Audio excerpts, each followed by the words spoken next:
the Pledge of Allegiance, led by Commissioner Grimm.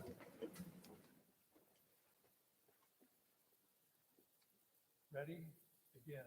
I pledge allegiance to the flag of the United States of America, and to the republic for which it stands, one nation, under God, indivisible, with liberty and justice for all.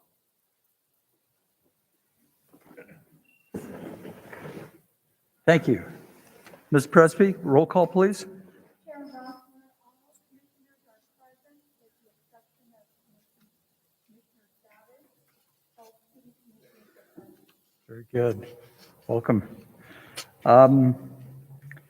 Commissioners, the next item on our agenda is the approval of the minutes from our February 1st meeting. Were there any changes to the minutes? And if not, can we hear a motion to approve? And Commissioner Hastings' machine is not working again this evening, so we'll have to do things by hand and a voice vote. I could sit here.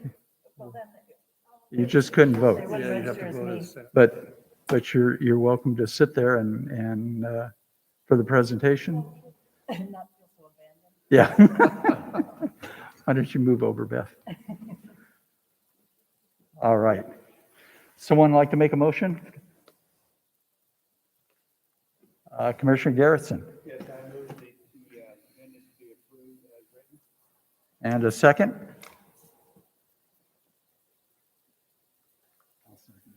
Okay, Commissioner Grimm seconds the motion. All in favor, raise your right hand.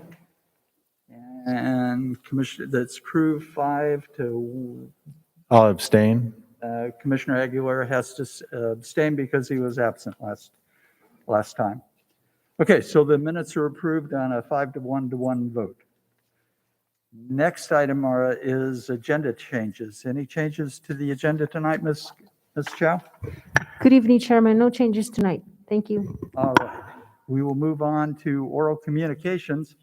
This is a time that the commission sets aside for members of the public to address the commission on items that are not on the agenda.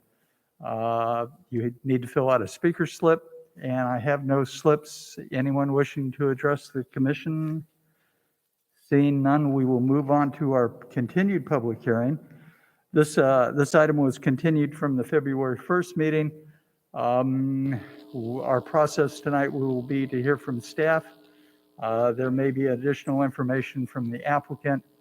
We'll open it up to questions from the commissioners. After that, I'll open the public hearing. You need to fill out a speaker slip to let us know that you'd like to address the commission. We have a number of people that would like to speak tonight, so we are going to run our timing machine. You'll have 3 minutes to address the commission. When the light, it'll be green. When it turns amber, ask you to start wrapping up. And when it goes red, I'll ask you to summarize your position. Please listen to the testimony of other neighbors and don't repeat. If you can say, I agree with the previous speaker, if that covers your items. So after the public finishes testifying, I'll close the public hearing and we'll have a vote by the commission. So, Mr. Connolly, I believe the staff report is yours. Thank you, Mr. Chairman and Commissioners. This is a continued public hearing, as the Chairman indicated, from February 1st. It's a request to amend conditions of approvals for a site development plan. Chairman, could I say something? So I missed the last meeting. However, I have reviewed the materials and the minutes from the last meeting, and I feel I'm adequately up to speed on the item. Okay, very good. So, very good. Thank you. This is a site development plan. It was known as Planning Case 14-169. It was originally approved by the City Council back in December of 1998 for 2 industrial buildings, including parking, landscaping, loading areas, and associated site improvements. The address is 1445 Engineer, which includes a 93,000 square foot building, and 1451 Engineer, which is a 67,000 roughly square foot building. The site plan is shown here. It's at the northwest corner of Engineer Street and La Mirada Drive. The two properties shown with the red outline. The properties to the south off Distribution Street and to the east off La Mirada Drive are all in specific plan 14, zoned M1. The properties to the north and the west are within the City of Vista open space designation, and the properties further to the west in the neighborhood are in the Shadow Ridge specific plan single-family residential zone. The original approval of the project included a number of operational conditions that were covered at the last meeting. I'll just review them here. That addressed restrictions to noise and activities on the site. First, all manufacturing operations were required to be inside the building with a noise standard of 70 decibels for any outside activities measured for those activities. No operations are allowed on the site, including loading or operation of roof-mounted equipment during the nighttime hours of 10 p.m. to 7 a.m. There's a 60 decibel property line noise limit, which is a 1-hour standard referenced in the conditions of approval between 7 a.m. and 10 p.m. And there's property line noise limit reductions for repetitive noises such as hammering or riveting on the site. And there are noise enclosures required for any roof-mounted equipment meeting the property line noise standard, but those were nullified by the restriction on roof-mounted equipment that was in another condition. The applicant, in this case the owner, First Industrial, submitted a request to amend the conditions of approval to specifically remove the restriction on roof-mounted heating, ventilation, and air conditioning, otherwise known as HVAC equipment, subject to the other conditions of approval. The applicant's request was to allow a 24-hour conditioned space for future tenants, and they're requesting no other changes to the conditions or the applicable noise limits at this time. The Planning Commission reviewed the request in a public hearing on February 1st and voted to continue the item to this evening. Specifically, they requested additional information on the ambient noise environment in the nearby residential neighborhood to the west, specifications on the proposed equipment, the HVAC equipment and enclosures that are proposed to go on the roof of the building, and modeling of noise levels with the HVAC in operation at the residential properties. The applicant submitted a revised noise analysis last week that was summarized in the staff report and was provided to all of the commission that reflects the proposed HVAC equipment would be at or below the lowest measured ambient noise level with proper enclosures. The applicant has a detailed presentation on the additional noise measurements and the modeling, and so I'll let him cover that. In short, staff supports the request to allow the equipment with the requirement still in place to analyze and verify that it meets the findings of the revised noise analysis at the time of building permit. And so the staff recommendation remains as it was last week to approve the resolution. With that, I'm going to hand it over to the applicant to provide his presentation. If Ms. Chow can put that up.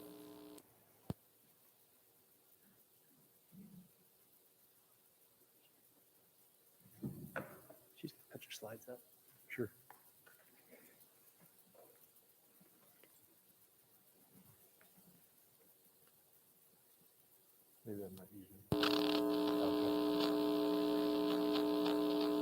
Good evening. Just introductions. I'm Jerry Devon. I'm the marketing leasing director for First Industrial. I'm here with Jeremy Loudon, our noise consultant. Stan Weiler was our other consultant on this project, but unfortunately he can't be with us this evening. Unfortunately he's in the hospital.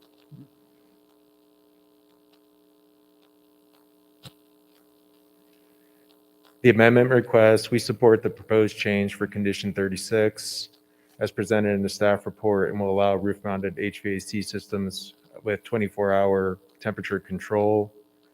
We also wish to emphasize that there's no changes being requested to lower any existing noise limits, nor are there any changes being requested to any operational restrictions on the property.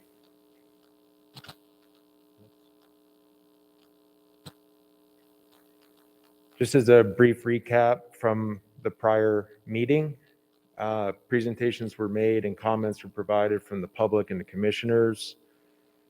The concerns were HVAC startup noise, ambient noise levels, actual noise measurements not being provided with the last analysis, HVAC manufacturer specifications not provided at the last meeting, and noise attenuation examples not being provided.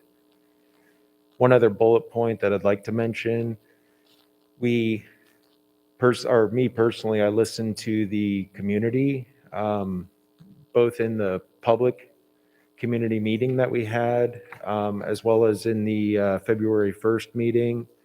And, I'd like to make note that all the concerns that were referenced were not with HVAC specific. Most of the concerns that we received from the public were regarding trucking, backup beeping noises, alarms going off, and things that are not applicable to the operations currently at our site, or with the request for HVAC.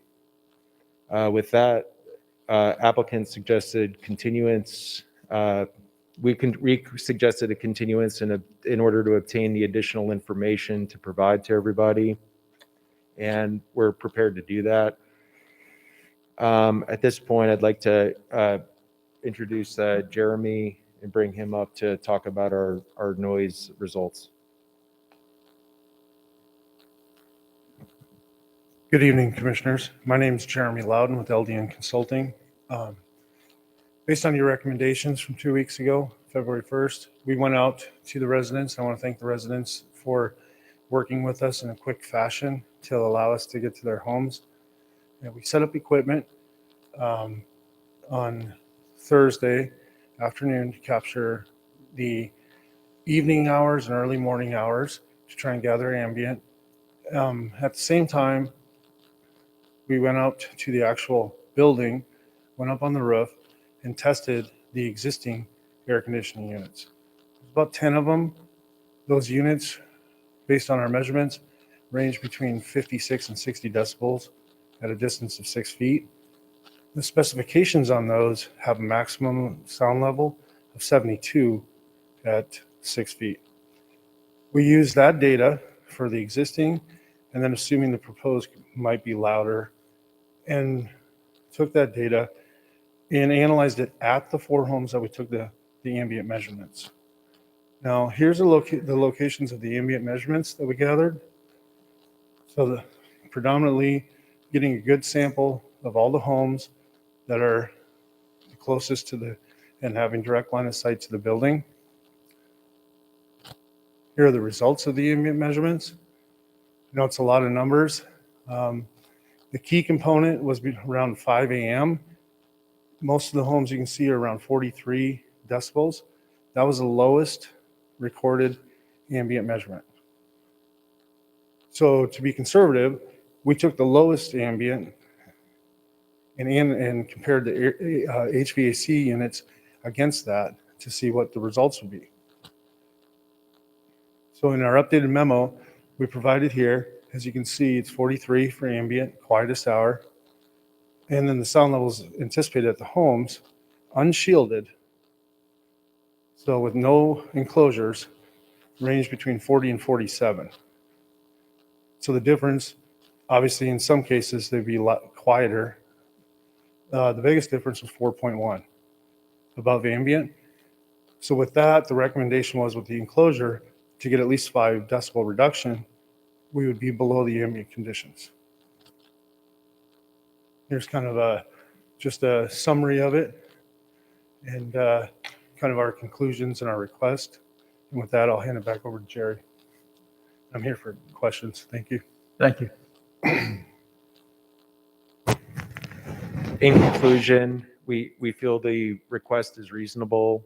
There have been no formal noise complaints filed against any of the users within a specific plan number 14 regarding HVAC systems. Noise analysis demonstrates that the potential noise impacts from the HVAC systems would be well below the current noise restrictions, the required 57.5 decibels, the noise analysis at 47 decibels, and the noise attenuation results decreasing by a minimum of 5 decibels to 42 decibels, which is less than the measured 43 ambient levels during the evening. There are no changes being requested to allow for an increase of noise limits.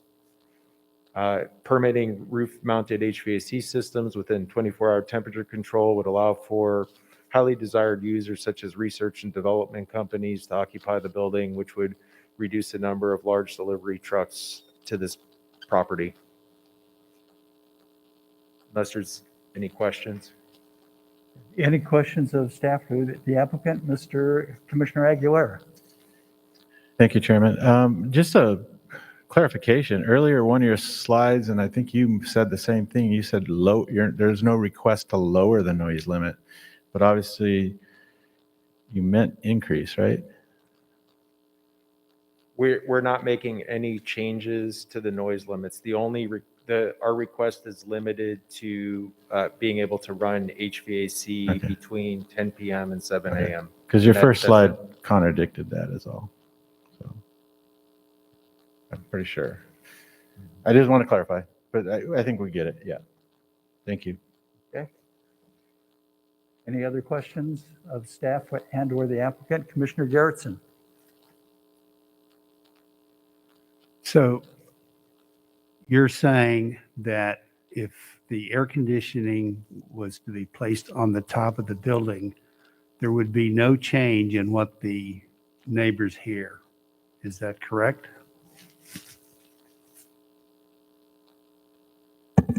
Commissioner, what I'm saying is that with the enclosures around the air conditioning units, once they have a tenant and a design comes forward, that design will be analyzed again and tested again. But based on our preliminary testing, the sound levels from the air conditioning units at the homes with an enclosure that provides at least 5 decibels reduction would reduce the air conditioner levels to below ambient. The question is, with the air conditioners being placed on the top of the building, will the neighbors hear a higher sound level? If so, how much? The answer would be no. With the enclosures in place, the sound would be reduced below the ambient, and we feel that we're going to get more than 5 decibel reduction. That's why I'll say no, because if the two sound levels are the same, there could be a slight audible increase, but we anticipate that with the enclosures, that they will not be audible. So the human ear can typically hear only a 5 decibel change difference, correct? That's perceivable, yes. So if you're saying that the decibel level will not increase beyond what it is now if they're on the roof, then the ambient temperature, the ambient sound levels that were measured should be the standard at which we will measure once the HVAC system is installed, correct? That is the goal of the applicant to do that. That's the staff recommendation. Yes. Okay. Thank you. Commissioner Looney? Yeah, question for staff. John, which came first, the industrial park or the houses? I'm sorry, the industrial park or the residences? Yes. I believe the industrial park was approved and was begun to be built before the residential neighborhood was built, but the final properties along those residential homes were not developed until after the homes were there. Okay, thank you. Commissioner Grimm?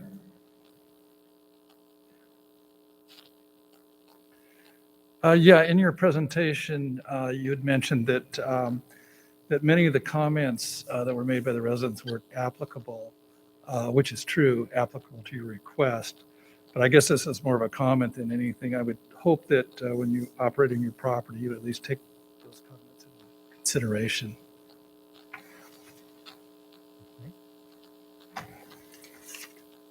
Thank you. Any questions or comments for staff? All right. No other, Commissioner Garrettson? Yes, one more question. We're talking about averages.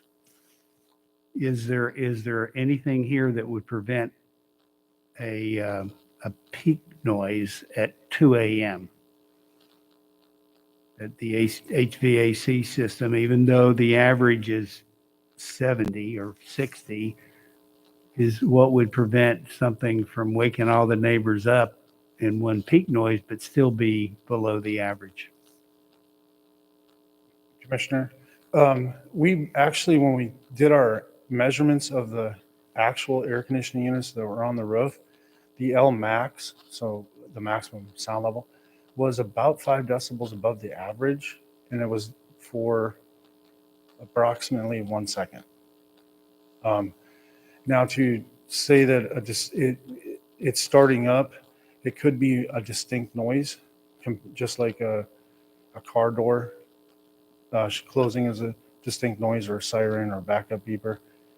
So it's hard to determine what may be audible because of a very short 1 second sound level, even a dog bark. That's why the average is used. So I wish I could answer it a little bit better. But on average, the average person can only hear a 5 decibel change. 5 decibel change is readily perceivable to almost everybody, yes. Okay, thank you. All right. No more questions of staff or the applicant. I'll open the public hearing. I'm going to call the speakers in the order that I received the speaker slips. And again, remember that your comments are limited to 3 minutes.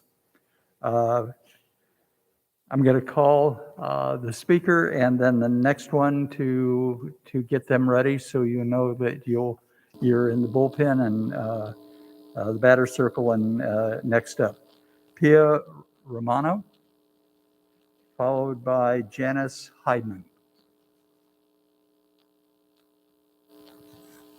Good evening. Thank you for this opportunity to speak. My name is Pia Romano, and I'm speaking on behalf of South Vista Communities. We wish to reiterate the noise concerns of the residents if the roof-mounted HVAC units are approved. There will be increasing and unrelenting sounds emitting from 1445 and 1451 Engineer Street and going across the large open spaces where people live, especially with 24-hour operations. Generally speaking, low-frequency sounds travel further. The sounds emitted from the 8 HVAC units and potentially 22 trucks offloading are in the lower frequency range.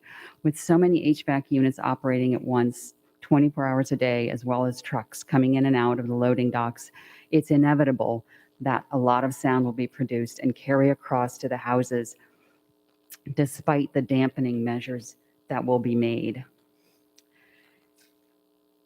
We request that this proposed amendment of the roof-mounted HVAC units at 1445 and 51 Engineer Road not be approved. Thank you very much. Good. Janice Heidman, followed by Helen Elric. Helena Elric. Hi, thank you for letting me speak. I live at 2048, the house closest to the building. We started living there in 1997 in both areas. Distribution Way and Engineer was a flat land. We did know that there was a potential to build. Originally, these homes were built, I believe, in 1991, and we, of course, bought in 97. There was stipulations on when,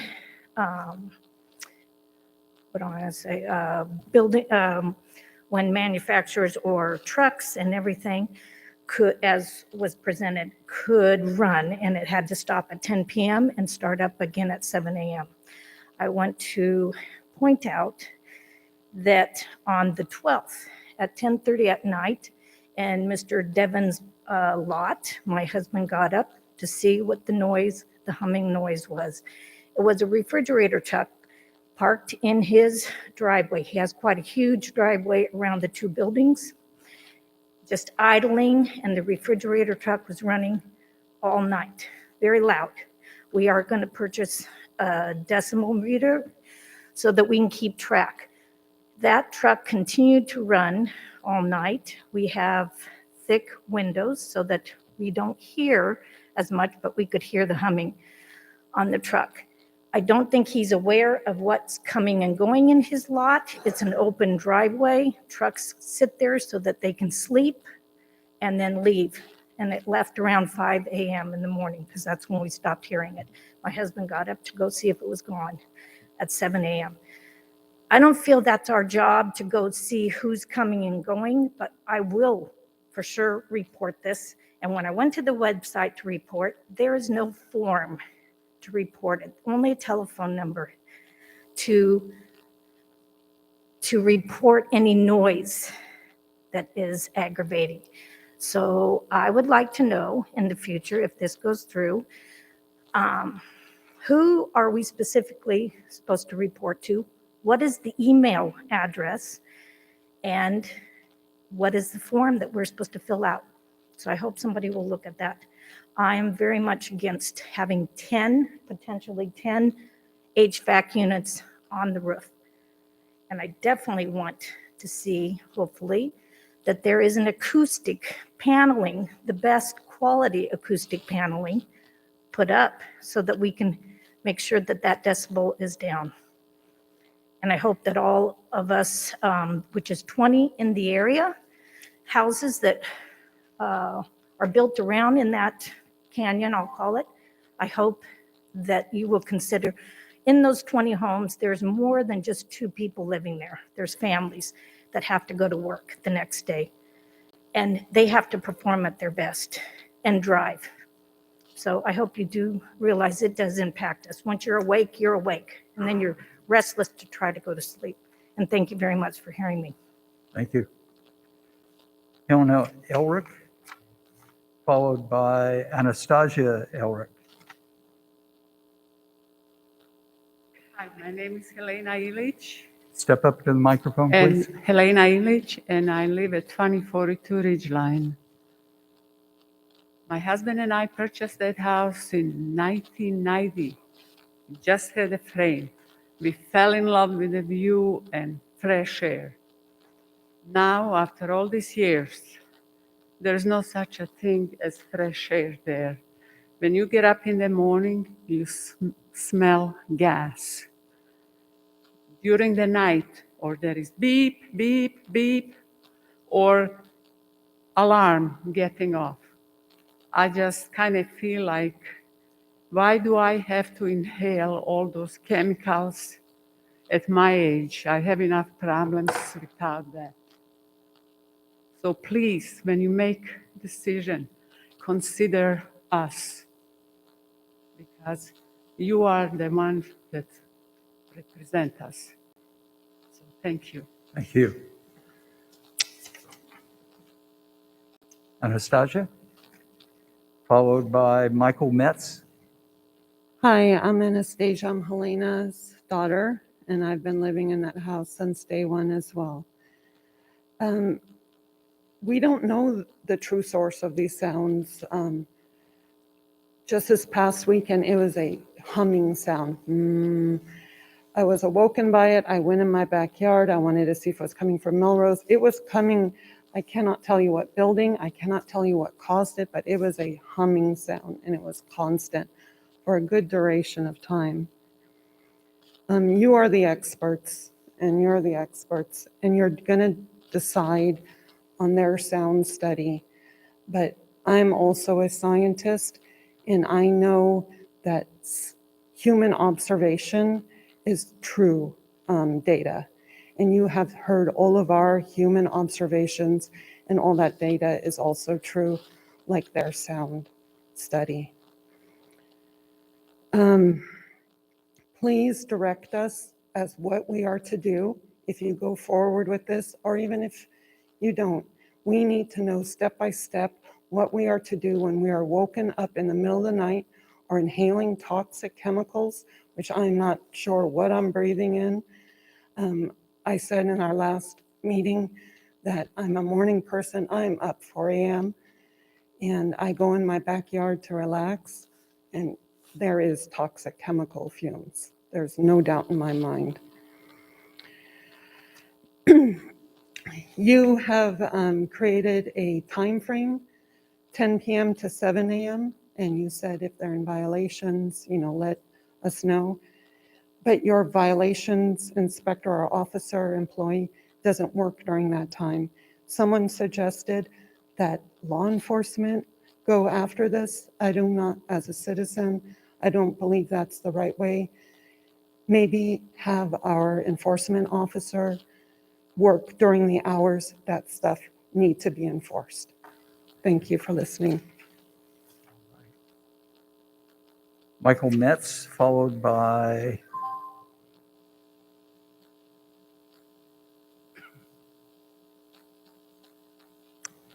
well, they didn't put their name in the slot. So is it Jeremy Diven?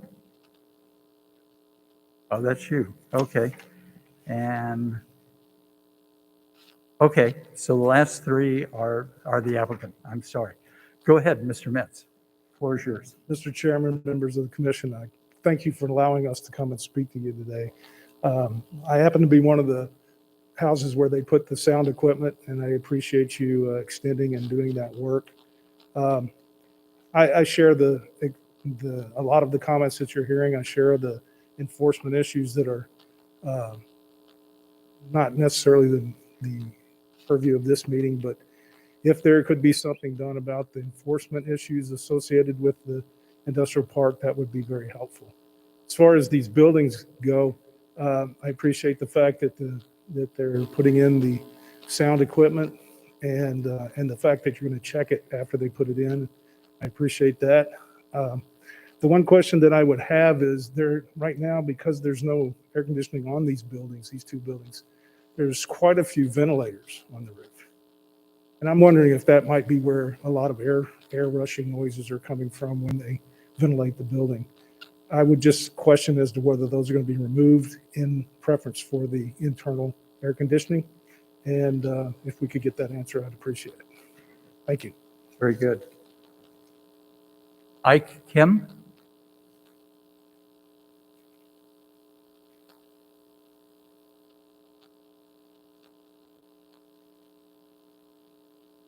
Good evening.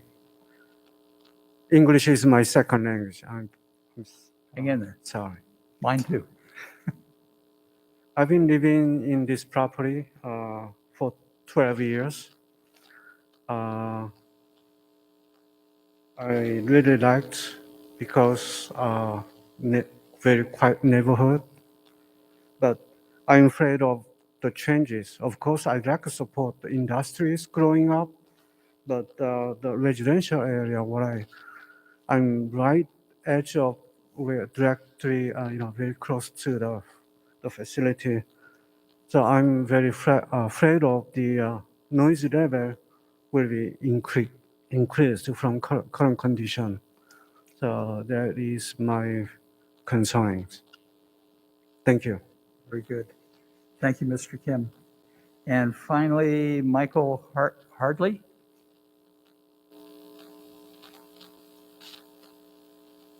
Hadley. Yes, it's Hadris. Thank you, commissioners, for allowing me to speak today. My name is Michael Hadris. I live at one of the homes that was also measured in the study. It was specifically LT4, directly west of the industrial buildings.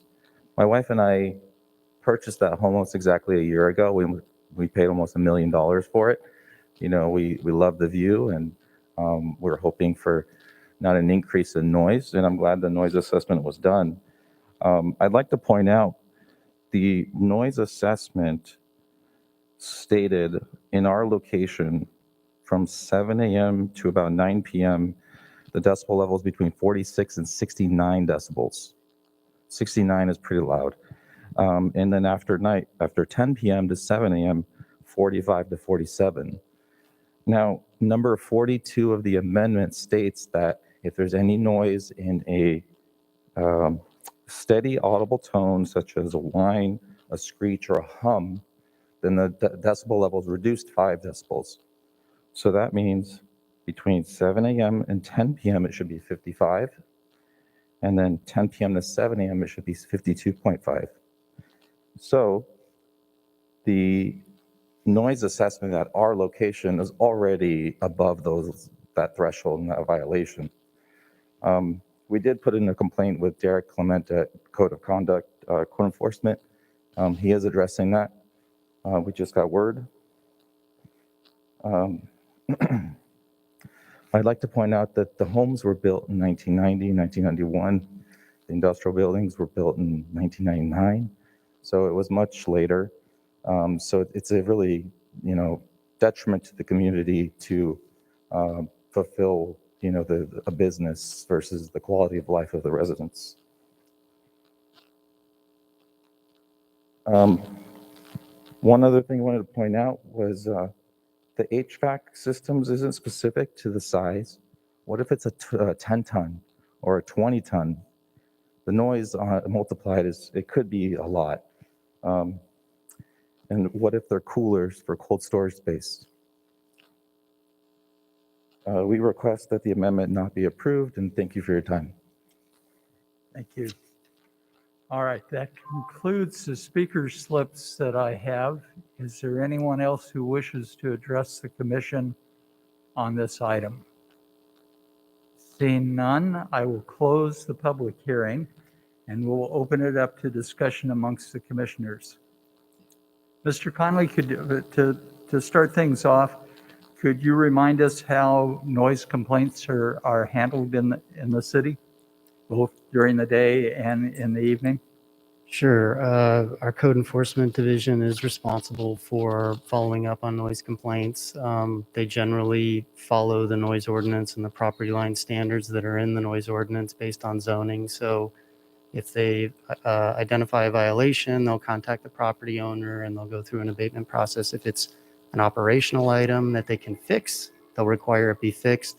If it's something that happens on the site that's outside the owner's control, then they'll generally try to work with them within the parameters of what the site's allowed to do. Noise violations can only be enforced when there is an actual measured violation, which isn't always easy to do. One time, noise event in the middle of the night that wakes people up, unfortunately, is not something we can typically regulate based on the way our code is set up. However, that said, if there are operational noises that are happening continuously within the business park, we can address those based on the noise property line standards that we regulate within the park. Our code enforcement officer, Derek Clemente, is typically the person who handles the stuff in the business park. I can provide his information. Anyone who emails me or contacts me or the planning department can get the code enforcement contact information, but that's the way complaints are filed. If they're happening in the middle of the night, outside the hours that we operate, unfortunately, the only agency that can handle those is the sheriff's department. I don't know that they're going to have a high priority for a noise complaint in the middle of the night, but that's who the reporting agency is. I have contacted the captain based on the last public hearing and asked him to do some regular patrols of this area of the business park to confirm that the sites that do have limitations are operating within those limitations. And they've assured me that they're going to do that. But beyond that, it's a complaint basis. Okay, very good. Could I follow up on that just for a second? Could I follow up with the question? Sure. John? So, John, if there's a hum that goes on in the middle of the night, for example, and it seems like it's on a regular basis, you get a number of residents calling in. Is that something where we would, I think this is what you were saying, we could send our code enforcement officer out in that situation if we know it's happening on a regular basis? Do they have the capability of measuring? Absolutely. Okay. Yeah. And if we know the location and where it's coming from, we can absolutely follow up with the property owner and or the tenant in those situations. Okay, thank you. I just want to confirm we will, if it's an ongoing problem, we will send somebody out at night. Yep. Thank you. Commissioner Garrettson? Yes, I have a question for the applicant. Do you allow trucks to park overnight and wait for the next day? And do you allow them to keep running at night? Is there a way you can put a gate or a sign to stop that from happening, or would that not be practical? We do not allow that. As a matter of fact, our specific lease, the reason we've lost prospects for this property is we've specifically addressed these code restrictions. And that's been a deterring factor with, some of these R&D tenants, mainly because of the HVAC. In terms of trucks, I heard what Janice had to say regarding a truck idling. What I can say is I was also made aware of that from Jeremy Loudon's group that was putting the noise meters on the properties. And I called my tenant to see if there was some kind of change in operation that I was not aware of. My existing tenant in the property is the San Diego Food Bank, which is volunteer driven.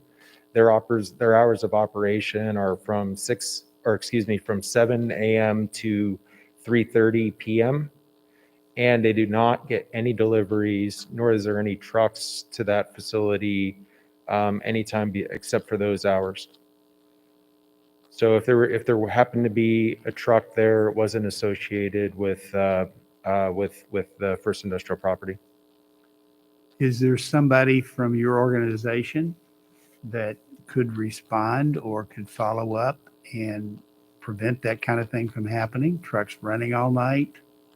Is there anything you can do to prevent that from happening? Because you got fumes coming up to the homeowners, you have the sound. Besides code enforcement, what can you do?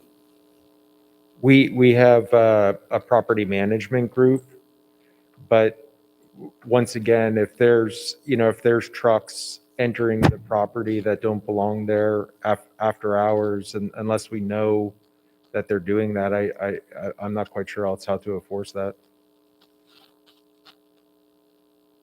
All right, because this seems like a major hurdle, is those trucks running in the middle of the night and waking people up. So seems to me like we should have a solution rather than take it or leave it.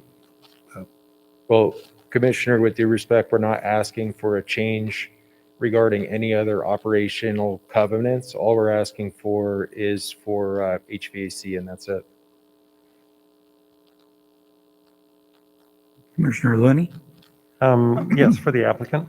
One of the residents had mentioned rooftop air ventilators.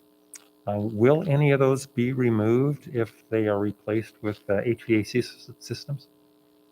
I don't know what roof ventilators are being referred to. There are 10 existing HVAC units on the roof currently, and the addition for climate-controlled space for R&D would be package units similar to what are there currently. Okay, so there's no exhaust air being done right now? There's no exhaust equipment on the building at this time. Yeah. Thank you. And then just for Commissioner, I think we've heard two issues here. We have the applicant requesting HVAC systems be mounted on the roof, which generate X number of decibels.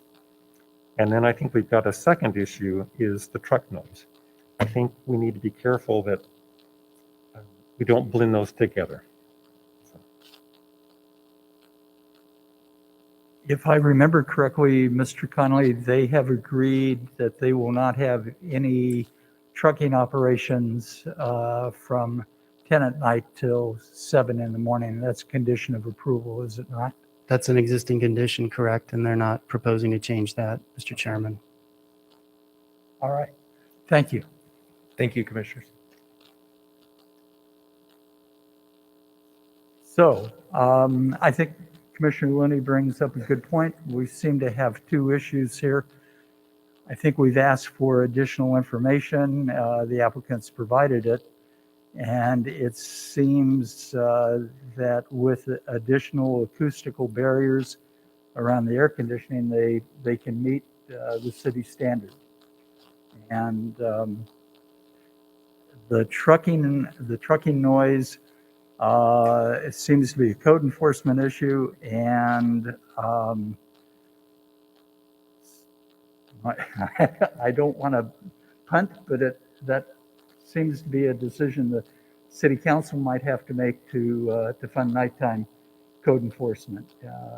So I think that is a separate issue from what the applicant is requesting. Commissioner Garrison. Yeah, I also think we have an issue here of the owner's responsibility beyond the code. What are they doing to ensure that those trucks aren't on their property, running at night, making noise? And, you know, in order to approve this, I know there's separate issues, but I just want to point out, Commissioner, that we really cannot tie the two together.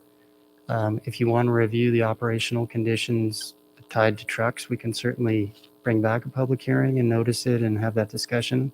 But we're kind of limited to talking about the HVAC tonight. The operational condition on trucks is in place now.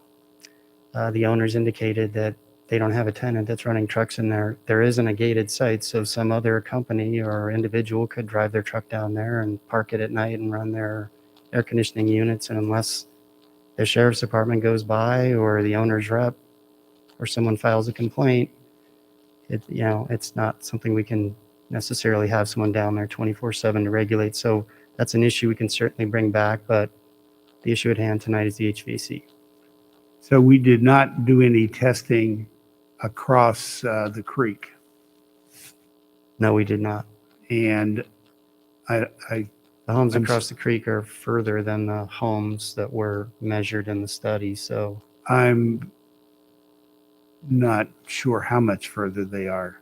If you just look at the photograph there that's on the screen. So T4, which was up on Opal Ridge, I believe the furthest one away was, I don't know, 400 feet or something from the property.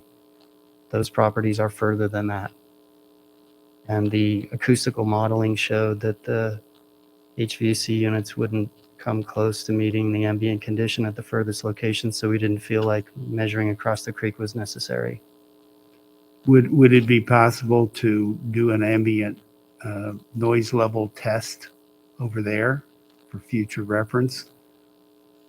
Because I'm assuming that if the noise level is not going to increase for those houses west of the property, that north of the property, that the noise level should not increase either. But the question is, can we measure it to make sure? If the commission wants to require that at the time they obtain a permit for said HVAC units, we measure across the creek, we can certainly facilitate that. All right. One additional question, Mr. Conley. One of the residents complained about air quality. If there's concern about air quality, who would they get in contact with? Air quality emission issues are handled by the county air pollution control district. Okay. And that can research that online to get they have a complaint hotline. Okay. So, all right. Very good. Commissioner, sorry, with respect to gas fumes, we've heard that quite a bit. Actually, there is a fuel station in the park that's at the corner of Engineer and Distribution, and that's probably the source for the fuel smells. And our code enforcement has an active complaint at that property. It's been going on for quite a while. Very good. All right. So, commissioners, what is your pleasure?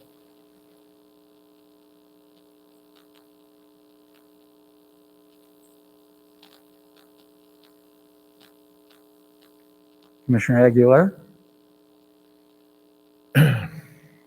Yeah, I think initially when I read this 2 weeks ago, I was definitely against it. But I mean, I think that a lot of the complaints that I'm hearing and the ones I read on email had a lot to do with other issues that we're not addressing tonight. So since we can't address those issues this evening, I think we need to focus on what we can. Clarify that they are not raising the noise level, which was important to me. So I'm leaning towards supporting this. Did you want to speak, Charlie? Yeah, if I'm next. Okay, Commissioner Grimm. Yeah, I agree with Mr. Looney's comments. It really comes down to two issues. One, of course, is the matter at hand and which, we can deal with. And I would agree with Commissioner Aguilar that I would support that because they meet the standards. The other issues that were brought up are certainly concerns, good comments by the neighbors.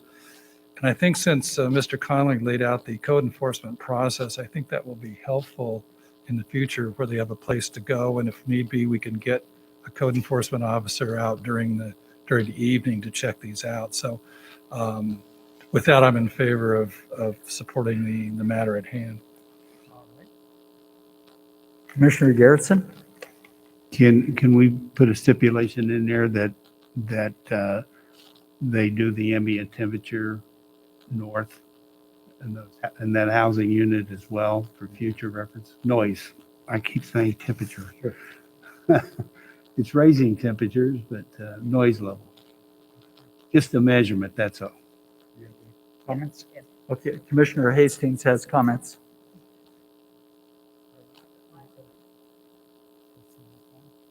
All right.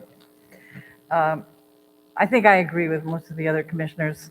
I have a lot of sympathy for the residents that there seems to be, it could feel like a bureaucratic jam up that, well, this is a problem and it's a problem that the city has regulations about, so why can't we fix it?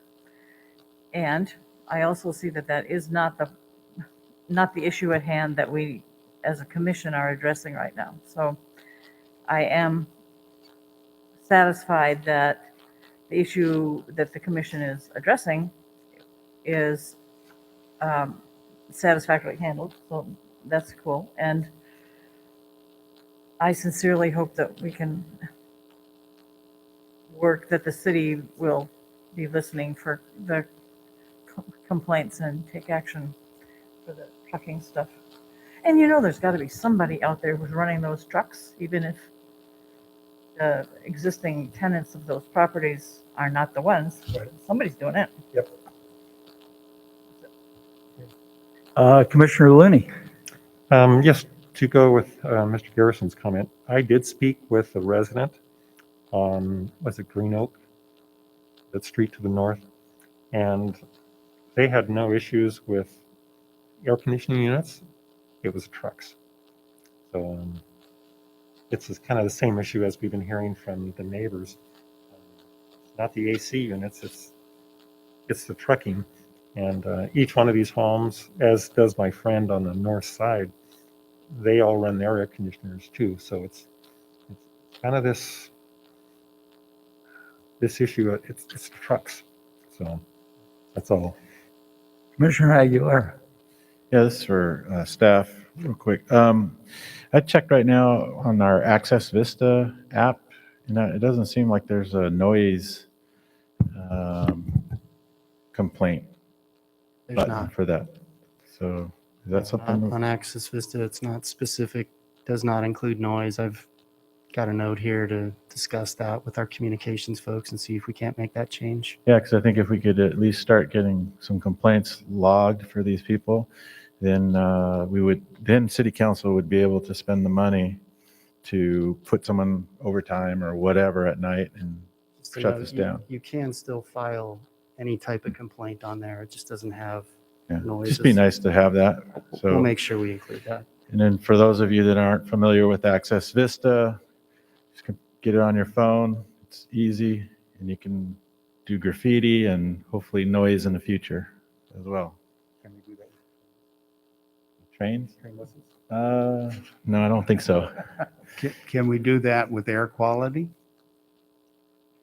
Air quality complaints actually are handled by county APCD, so those would be the people you'd have to talk to if you had an air quality complaint. That couldn't be handled by our code enforcement staff. Did that cover your question, Commissioner Garrettson? All right. Okay. Would, yes, no? Did, oh, all right. Would someone like to make a motion, please?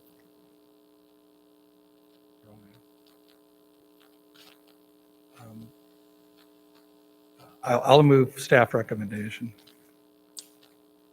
Okay, do we want to include Commissioner Garrettson's concern at permit when they reevaluate that they test for the homes off of Green Oak? I guess as part of the motion, I hadn't included that on purpose. I kind of think that, at some point we're kind of beating a dead horse. But if somebody wants to, make an attempt to amend the motion or something. Is there a second? I'll second it. Okay, Commissioner Aguilar seconds, and Commissioner Garrettson. I think that's part of the issue. It's noise in that area. And these people who live just north of the creek are just a little bit further away.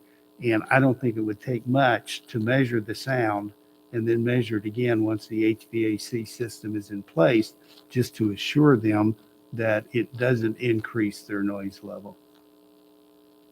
Because we may hear that it's a little louder and so forth, but if we don't measure it ahead of time, we won't know. And sound travels different ways, and that goes right across that valley, and there's nothing between these buildings and those houses over there. So I would like to see at least have that sound measured, the ambient sound measured over there beforehand to see what's going to happen. Commissioner Looney.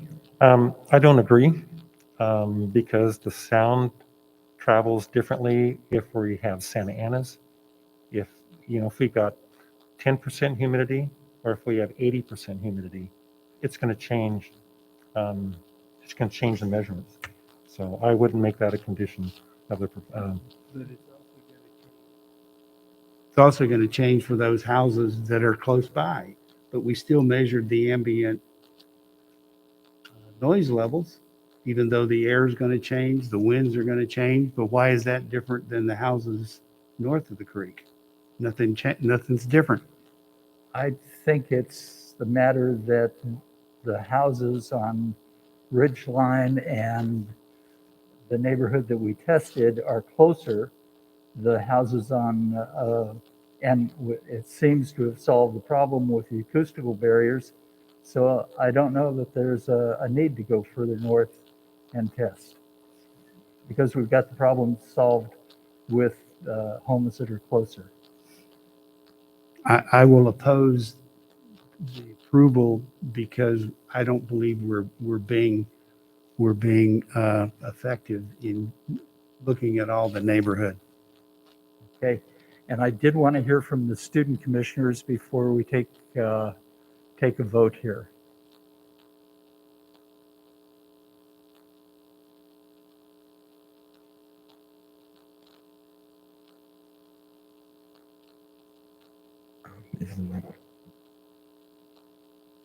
I think the neighborhood complaints seem to have been mostly addressed by the survey, like the study that was conducted. I do think, however, whatever avenues need to be taken to get the truck complaints and air quality complaints addressed by the city council need to be taken. But I equally understand that that's not related to tonight. So I think the HVAC units are a reasonable request. Very good. Thank you, Peter.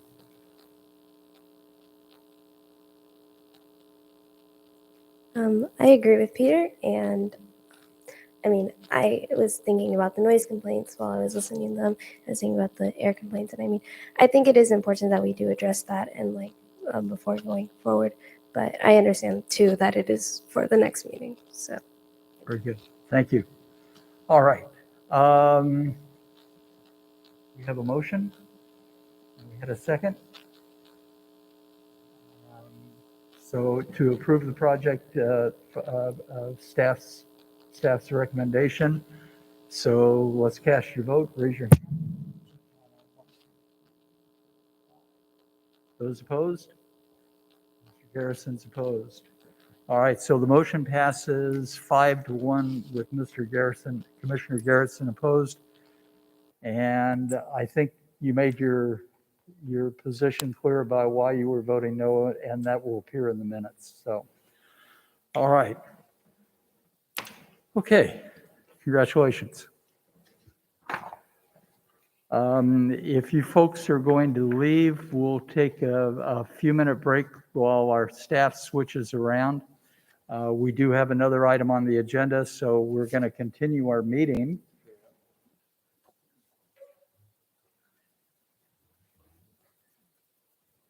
And thank you very much for coming tonight. Yeah. It's been a while since we've had a crowd.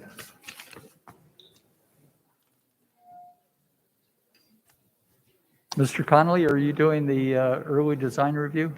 Ms. Chow, are you going to do it from here? Oh, okay, all right. All right.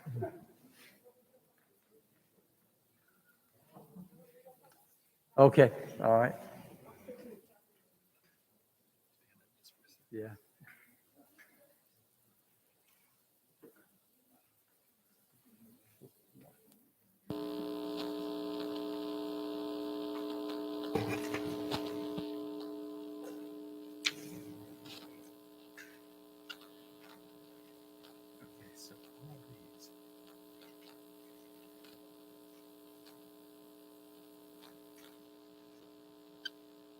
All right. We're going to move along to our next item, which is a discussion item on the commission agenda. This is an early design review. The applicant has presented plans to the city. The city staff has not reviewed them, sent them out for comment from other departments. It's an opportunity for the commission to take a look at a potential project and give comments on it. We will not be taking a vote tonight, but we will be giving direction to the applicant. We will take public testimony, so I do have speaker slips, and if you'll, when I ask for you to come forward and provide some testimony, if you'll do it at that time, again, limit yourself to 3 minutes, and we'll get started. Ms. Chow, your staff report, please. Certainly. Good evening, Chairman Rossler, Planning Commissioners. Patsy Chow, Deputy Director in Community Development, City Planner. Pleased to be here this evening to present this early design review item, which is located at 1304 North Santa Fe Avenue. The project number is 21-0397. So as Chairman Rossler indicated just a few minutes ago, the early design review process, the purpose of it is really to provide an opportunity for the Planning Commission to review the initial proposal and provide some preliminary feedback, advisory comments to the project applicant that's present here tonight. The proposal has not been routed or actually fully reviewed by all city staff. It's only being reviewed for basic zoning compliance, and that was basically done by the staff, me as the planner reviewer that's presenting this item here tonight. The applicant is here and can answer questions that are specific about the project design, the thought process behind the proposal and what you're seeing in the next few slides. And again, there's no formal vote or action that's being required or necessary for this early design review item. So in terms of the project scope, the preliminary proposal is to develop 36 apartment units, market rate, on a approximately 0.94 acre site. The site's located north of West Indian Rock Road, and there's a single family residence. There's also another structure that would be demolished to make way for the project. And in that particular structure, I believe there was a boxing club that was located previously in that location, but it's currently vacant, as my understanding. There will also be associated site improvements, including parking, landscaping, sidewalks. So this is a picture of the project site in red at the northwest corner of West Indian Rock Road and North Santa Fe. The mixed use designation there, as you can see to the north, or including the site. Across the street to the south is an existing commercial center where the Arco APN gas station's at the corner there. And to the west, we have residential properties zone R1B, which is a single-family residential zone. In terms of our general plan designation, it is mixed use, MU, at 40 dwelling units per acre.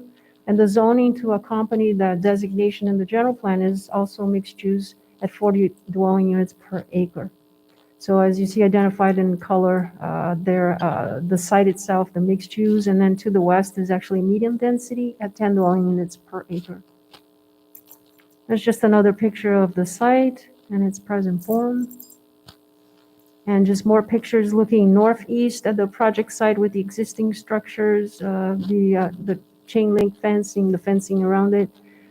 To the northwest, looking northwest at the project site, the picture below, just showing the existing improvements on the site. So the proposed project, as far as specifics, it would require a site development plan, SDP. It is located within the North Santa Fe overlay zone. That would be something that as a project, when formally submitted, it would be coming before the Planning Commission for a decision and appealable to the City Council. The proposal again includes 36 apartment units at market rate. Just to give you some specifics on the requirements, development standards wise, the setbacks are 10 feet for the front, street side, and side yards. Currently on the drawings that were submitted by the applicant, there's a little bit of encroachment into the required setback on the street side and at the corner of Indian Rock Road and North Santa Fe.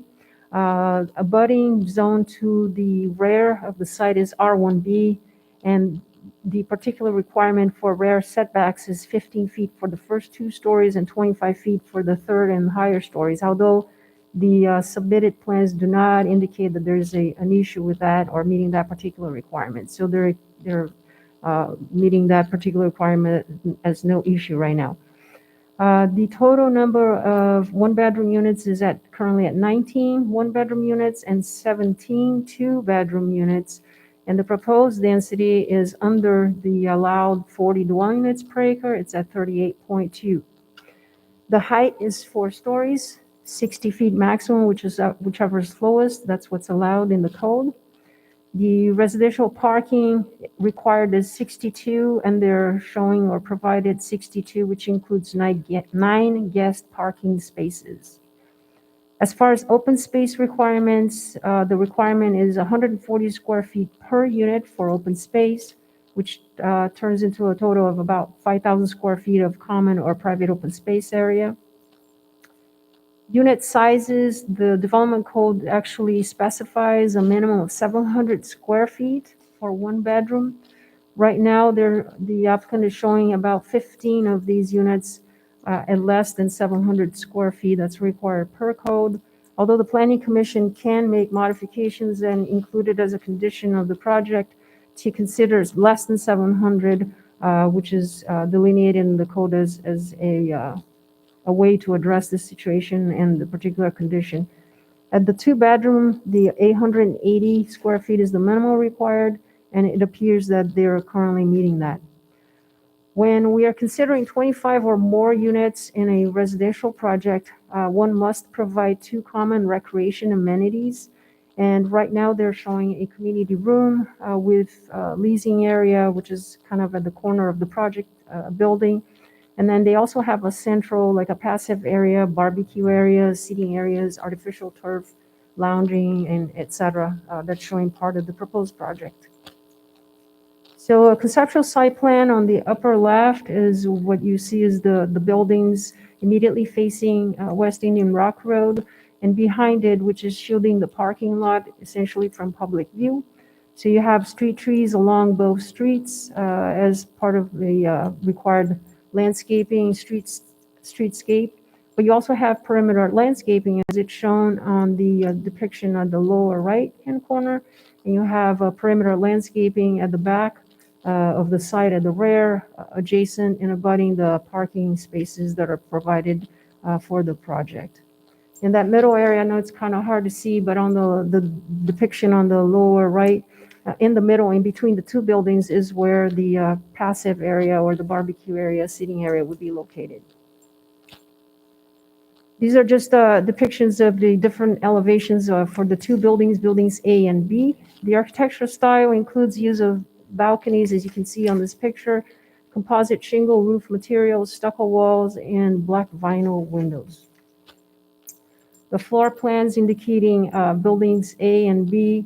To the left is building B, and then to the right, building A. It starts at the ground level or level 1 with parking and the one-bedroom units. At the corner of the building, it's that large area, the white space in the corner. At the lower right-hand corner is actually their community room, their leasing area, where one walk in to obtain information, I'm sure, as far as leasing in this particular project. And then you have the level 2 on both of these buildings. The next one is just showing level 3 and 4. Although the plans indicate level 1 and 2, these are actually level 3 and 4, which is comprised of the 2-bedroom units on those 2 levels. And staff's request is basically that the Planning Commission provide some comments to the applicant tonight related to the proposed design of the project. And again, there's no formal vote or action on this item. And this pretty much concludes staff's presentation, and I'm available for any questions you may have. The applicant also has provided a presentation, which we can go straight into it if the commission chooses to do so, or if you have any questions for me at this time. I'd like to hear from the applicant, if that's okay with the rest of the commission. So gentlemen, whoever's going to make your presentation.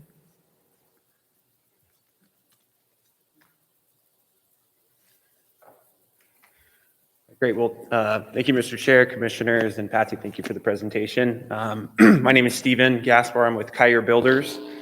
We are a small builder and contractor located here in San Diego County.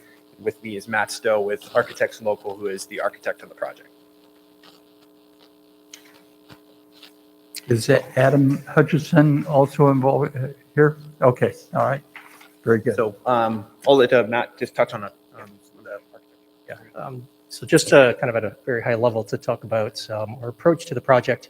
As you can see from the site plan, it's a fairly narrow lot, and so the challenge was to fit the required parking without making it look like a parking lot. So the strategy was to pull the buildings right up to the street front on both West Indian Rock and North Santa Fe Avenue to conceal all of the parking. So I think the layout basically conceals the parking almost entirely, which was a big goal of ours. Along West Indian Rock Road, we did divide it into 2 buildings to break up the bulk, so that it didn't appear to be such a monolithic, massive building. Also, the design strategy with the balconies to give us some depth and facade also kind of went toward that goal of kind of just breaking down the scale a little bit. We placed the driveway at the west end of the site near the residential neighborhood, again to kind of respect the setbacks that was alluded to in the presentation. The goal here is to provide as much solar as possible, and so that's what drove a lot of the decision in the roof strategy. And so with the south orientation, we're able to fit as much solar as possible. And then working with the landscape, we do have a landscape designer who is not here, so I'll try to speak on his behalf. The strategy was to provide a lot of trees at the pedestrian level to really kind of soften up the complex at the street level. The slide says that we're providing 8,900 square feet of landscape, which is actually not quite right. That includes the center common area.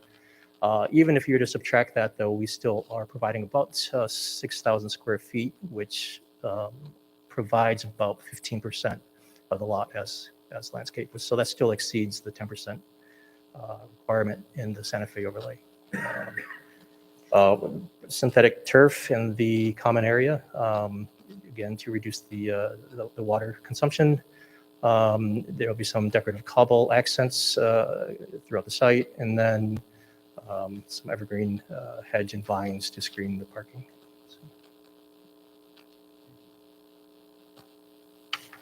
Just to zoom in a little bit on some of the amenities that are contemplated for the kind of central common space in between the buildings. So we're considering an outdoor barbecue area with potentially some island seating, as well as some other kind of tables and lounges, just giving people different opportunities to, kind of use the space in different ways. And then just we like to, provide some recreation opportunities. This is an infill site, so it is a challenge to find space on site for everything you want to do. And so one of the kind of joint use things that we've done in the past is create a kind of a cornhole type space where it acts almost as landscape for recreation, and you can move a chair over into it, and it really just be used by the residents however they like to use it.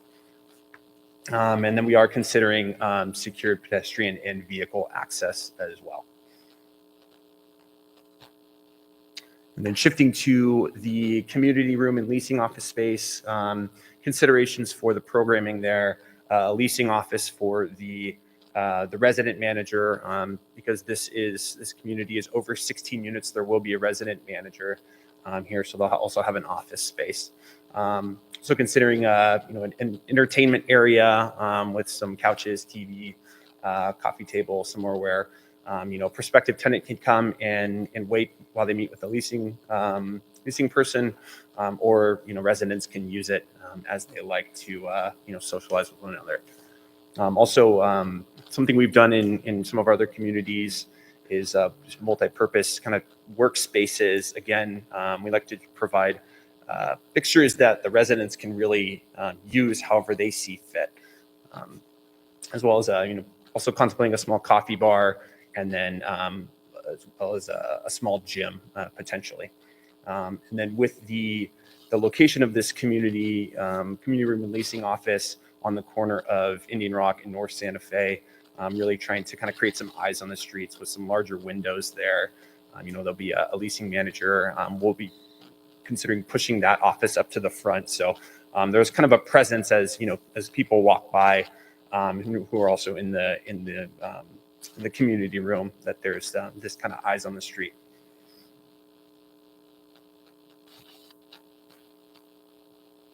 So parking, we wanted to touch just briefly on, Ms. Chow to discuss in her presentation, but just to kind of show you the details of the 1-bedroom and the 2-bedroom required parking, as well as what's provided. Currently 62 spaces are required and 62 are provided. As part of the redevelopment of the site, there's currently 3 driveways on site, and we measured it's about 70 lineal feet. So we're going to be removing all 3 of those and then replacing it with just one in a different location. So as a result, we're adding about 70 linear feet of street parking, new street parking that doesn't currently exist there. It's one of the things we wanted to request the commission's feedback on is considering a potentially a one guest space reduction, which is something that as Matt touched on, parking is really what drove this site design, and so having one extra guest space that we can that will give us a little bit more flexibility as we continue with design is something that we wanted to see if the commission would consider, and that is that is allowed per the code, should you decide that that's something you'd like. Here's a couple images of some example interior units that our company has completed. So common finishes are luxury vinyl plank flooring, granite and quartz countertops, wood cabinets, and sometimes we'll do carpet, but most tub showers in all bathrooms. Just wanted to kind of share with you some of what the interiors of the units may look like. And the second item we're hoping to get your feedback on is the size of the 1-bedroom. So we do have 19 1-bedrooms total, as Ms. Chow mentioned. 15 of them are under 700 square feet, which is a requirement for the code. You can see the range there, about 539 square feet to 943 square feet. This is the most typical 1-bedroom that we have in the community, or that we currently have designed. So we'll see commonly in our floor plan designs is a breakfast bar that kind of opens up into the living area. We work very closely with our property management company to continually improve our floor plans based on how the residents are using them. And that's something that we've done most recently and has been well received. All of the units are expected to have stacked washer dryers. And you can see here, 1 bedroom, 1 bath with a nice balcony space and some storage on the deck. So in addition to parking, we're hoping to get your feedback. If your thoughts on considering allowing the reduction of some of these 1-bedroom units to less than 700 square feet as part of the project. And that's all we have, here to present to you. We're stay open for questions and appreciate your time. All right, I will open it up for questions of staff and the applicant. Commissioners? Commissioner Grimm. Yeah, I just had one question. Roughly, what is the length of Building A from the corner to the end of the building on the west, and then what's the length of Building B? You can ballpark it. Yeah, so the site is 400 feet long, so I don't remember the number exactly, but that's, looks like it's just slightly less than half if you're looking at Building A. So that's it's under 200 feet. Building B is shorter. Actually, right here, I just count the parking spots, 4, 7, 10, 16 times 9 is, back myself into a corner here. Yeah. 150 feet. Okay, there you go. Yep. Yeah. Thank you. That's Building A or Building B? B.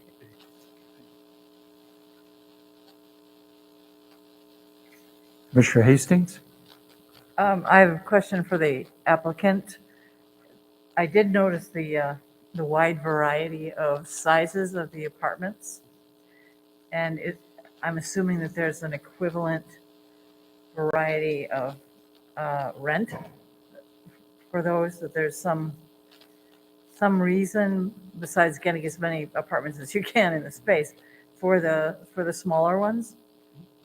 Yes. Yes. Yeah. When you have an infill site like this, like you mentioned, you're trying to fit in. It's a puzzle. When you have a large efficient site, you can, create a lot of efficiencies in the same unit types, where smaller sites, you got to get creative. There's some 2-story units in this community on the ground floor as well as on the top floor. And yes, having different unit types, we see as, some people see as, a property management company doesn't always love it, but we like it because it provides variety for tenants who are interested in the community. You don't just have 2 choices. You have multiple choices based on your price range, based on layouts, location in the building. So yes, they will be priced accordingly. And that one apartment that's behind the community room, kind of, what is it? Wherever that is. It seems like it's kind of stuck off by itself. Yeah, you can see it in the top right corner there. Mm-hmm. Is it just a regular apartment, or is it the property manager's apartment, or? It's likely just a regular apartment. We have in our communities, we have tried to identify, that's probably the best location for the resident manager, but ultimately the resident manager has preferences as well. Their office is right next door, so they might not want to be living right next door to it.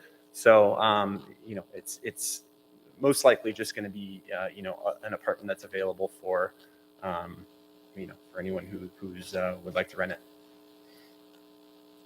Commissioner Aguilar, were you finished, Commissioner? Yeah, thank you. Sorry, Commissioner Aguilar. So the issue is that we got some apartments that are going to be less than 700 feet.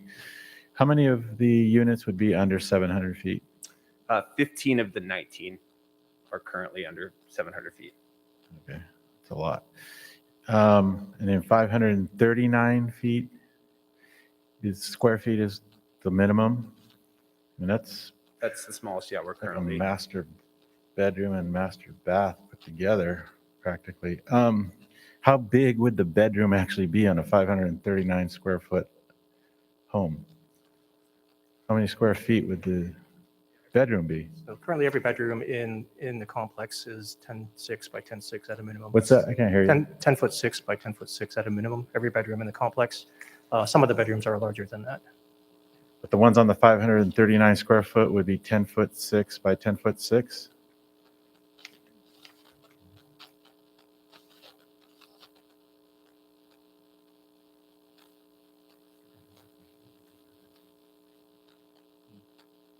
Okay. Okay. Commissioner Garrison. Yes, could you go back to the, I think the first slide that has a picture of the area, the zoning? Oh, I need to switch that. Hold on for just a second. Maybe that was staff presentation.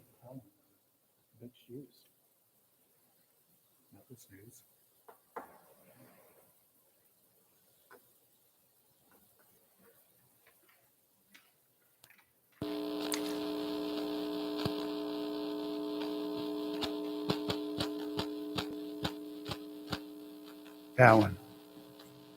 Or that one, either one.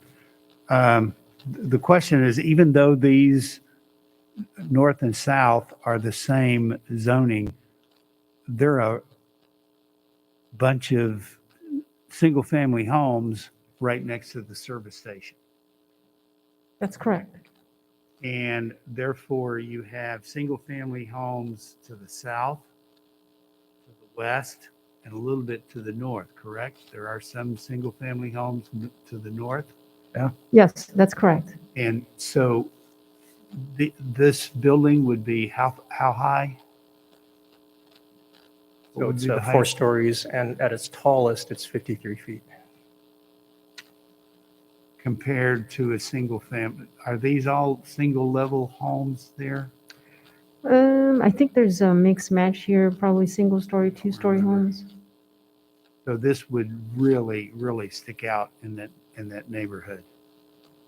And the property across the street on Santa Fe, how tall, is that 4 stories as well?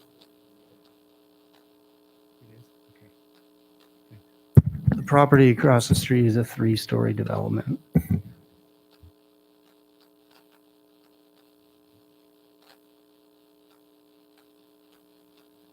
So this would be the tallest in the area.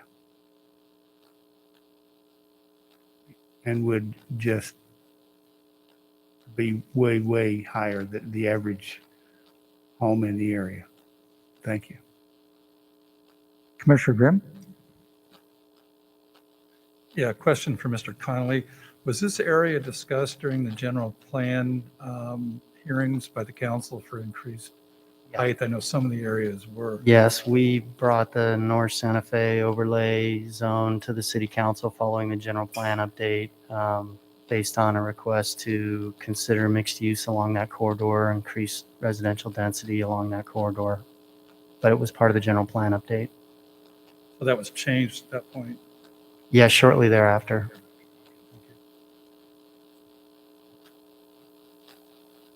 All right.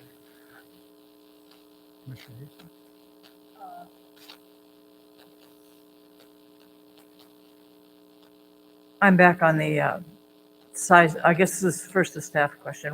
What is the size requirement for a studio? There is one, right? I believe it's 400 square feet. 400? Might be I think 400, I 450. think that sounds right. Yeah. Yeah, thank you. So was there any thought, consideration to doing some studios? Yes, there still is.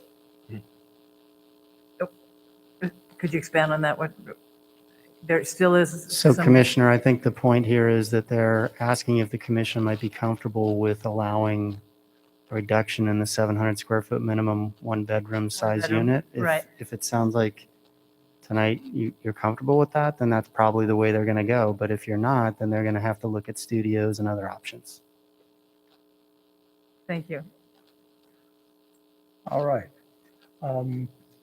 Tell me about the northwest corner of the property and what the streetscape along Teelan Drive is going to look like. Back to You want to go the, back to your yeah, presentation? I think actually you have a Let me slide with it, Hold on. Let me see. so we have a visual. It's kind of not really. I can go back to your presentation. Do Okay, you have yeah, one? that'd be fine. Thank Hold you. on.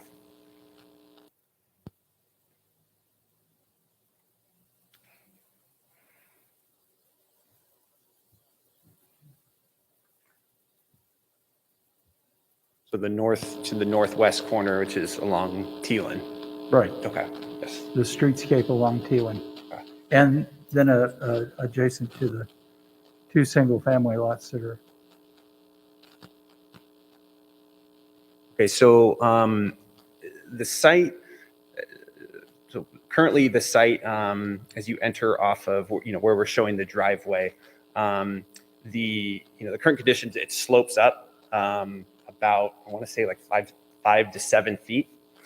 So the grading and the grading plan kind of concept that we're working on is actually going to be proposing to remove that to bring the existing grade on site in that location down to the level of Indian rocks that you can enter with the vehicle, and then it'll slope up slightly.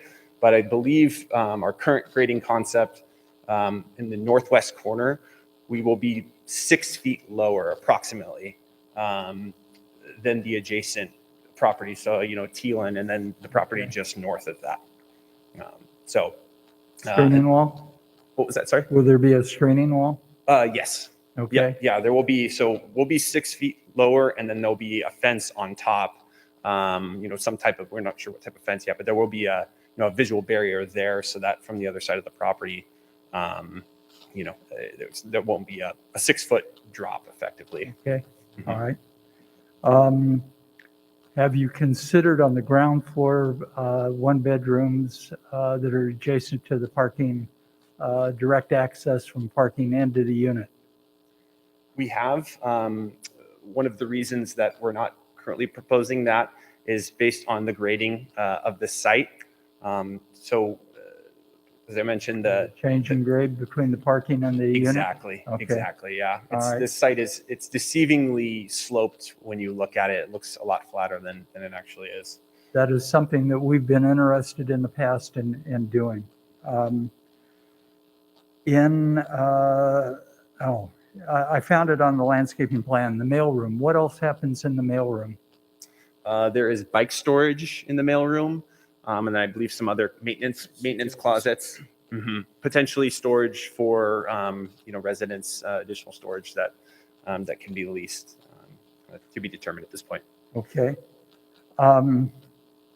Normally, I wouldn't care about what the interior architecture of your project looks like, but because of its height and the neighborhood, this building is going to be seen from all 4 sides from public right-of-way. And so I have some comments on that interior architecture.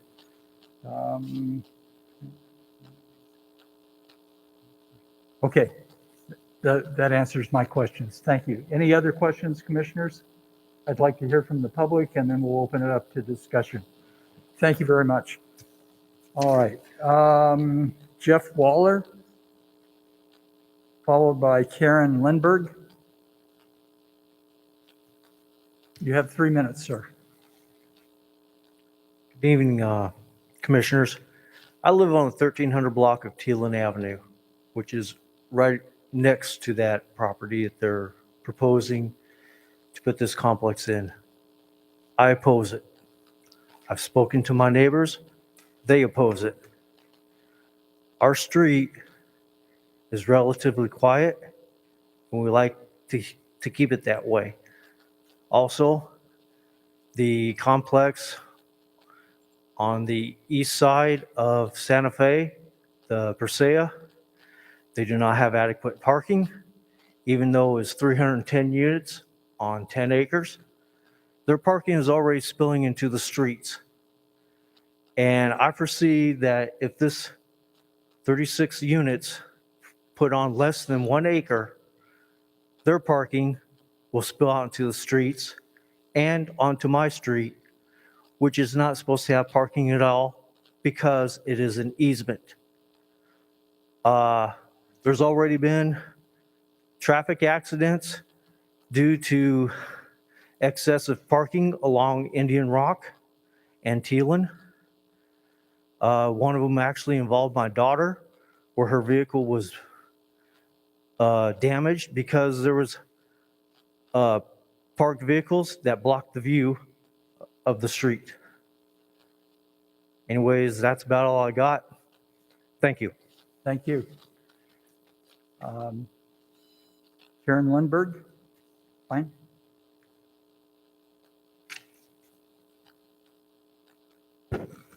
Hello, good evening. Thank you for giving us the opportunity to speak and address our concerns. My family has lived in that neighborhood for close to 25 years. We've had our children there. We've raised our children. We're raising our grandchildren. We've met our best friends. We love our neighborhood. We pretty much know most all of our neighbors. It's a very nice, quiet, family-oriented neighborhood. To put this 4-story building, which I do believe their architecture is nice, it's a nice building, not appropriate for our neighborhood. It's too big. I managed properties, apartment buildings, for over 30 years. A 1 parking spot for a 1-bedroom apartment, everybody has a vehicle. Every unit is going to have a minimum of 2 cars. We already have a huge problem with traffic, with cars parked, spilling over into our neighborhood. Since the per se went in, it takes sometimes 2 traffic signals just to cross Santa Fe. I'm really worried about what the traffic's going to do, all the extra people that are going to be roaming around the streets. As it is, we have 2 dark corners. We have like a U-shaped street. There's 2 dark corners that sit on the side. We see people all of a sudden coming from, we don't know where, maybe the apartments, sitting in their cars, doing drugs, coming up and sitting on our lawn, smoking, doing whatever they want. And we don't want any more of it. We just don't want any more. I don't think that building is appropriate for our neighborhood. We want to keep it a family neighborhood. It's too big. It needs to go somewhere else. Thank you. Thank you. All right, that's all the speaker slips I have for this project. Anyone else wishing to address the commission on the project? Come up.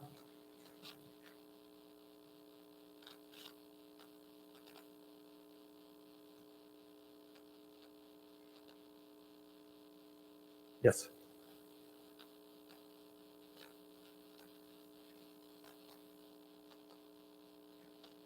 Hello, thank you for letting me speak. My name's Anna Mata. I'm relatively new to Teelan Avenue. We're homeowners. 2017, it is a very quiet, Kuwait street. It's private. There's only 17 homes on the lot. And to be bringing 34 foreseeable families into the lot would just be an eyesore, tremendous, with it being 4 stories. That was one of the selling points, was the privacy, being able to grow our family there. We know all of our neighbors.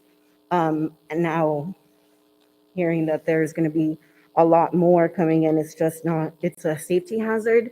I run by that street every day, and to run through it and now not know who is there, it's kind of makes me shake, just because it is something that would affect my life. There are cars parked 24/7, like the previous speakers mentioned, on the other street that we just don't know who they are, and they're just there, and they're in the way. And we can see definitely that spilling over into our street. As you see, it's just a one-way. I think that's my brother's truck right there. And it's just gonna amount into more spilling into our streets, which is already hard enough for even Amazon to come in. And now there's going to be perceivable a lot more lots. And I think he mentioned reducing it from 2 parking spaces per person for 2-bedroom homes to just 1. I just don't know where those cars are going to go, and I just oppose it entirely. Thank you. Thank you. Emily Torres?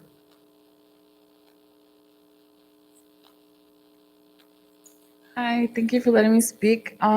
So these apartments, me and my family opposed to it. I live right, it's gonna be right in front of my house. So I live at the corner of the APM. It's already a busy street due to the APM being there. Like others have mentioned, we do notice people from the other apartments that were just built there going parking into a street. It's a really busy street. Cars take it sometimes as a freeway. Like it's just way too fast. It's hard for us to get out of our driveway, our neighbors, the other three houses. The other thing being 4 stories, there's no way that that could be 4 stories. That's way too big. They're gonna be able to see everything. I feel like it's gonna take our privacy away from living in our home. I just feel like it does not belong there. It's way too many apartments for a limited space of parkings. The other thing,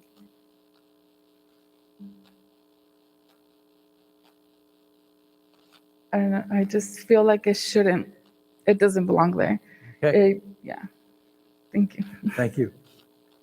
And Martha Moran?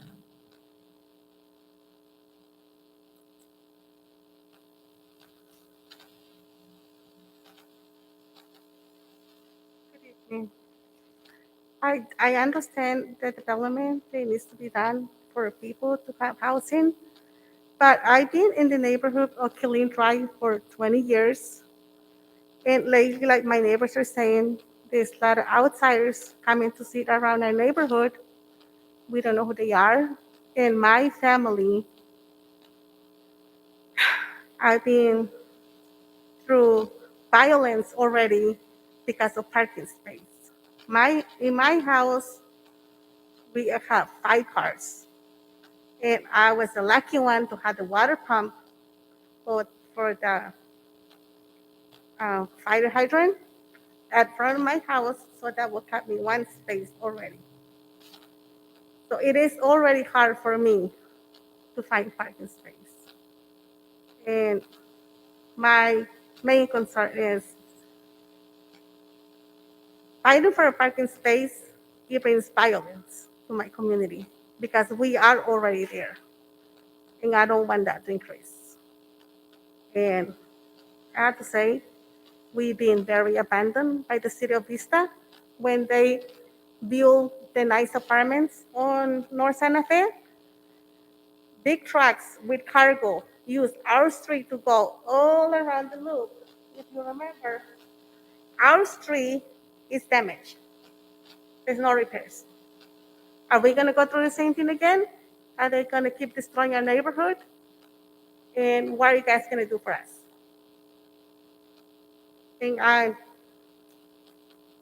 Our street is still nice due to our hard work. But through our city, we have no lighting. Our street is broken. There is no asphalt. If one of us fell in the asphalt, we're going to get hurt.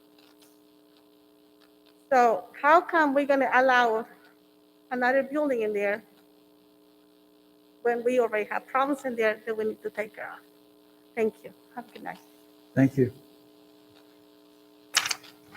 And that's the end of the speaker slips. Anyone else? Okay, I will conclude public testimony and turn it over to the commissioners. Commissioners, you recall in an early design review, we go through the 5 different aspects of the project: site design and grading, floor plans, architectural elevations, parking, and landscape and amenities. So any comments on the site plan and grading?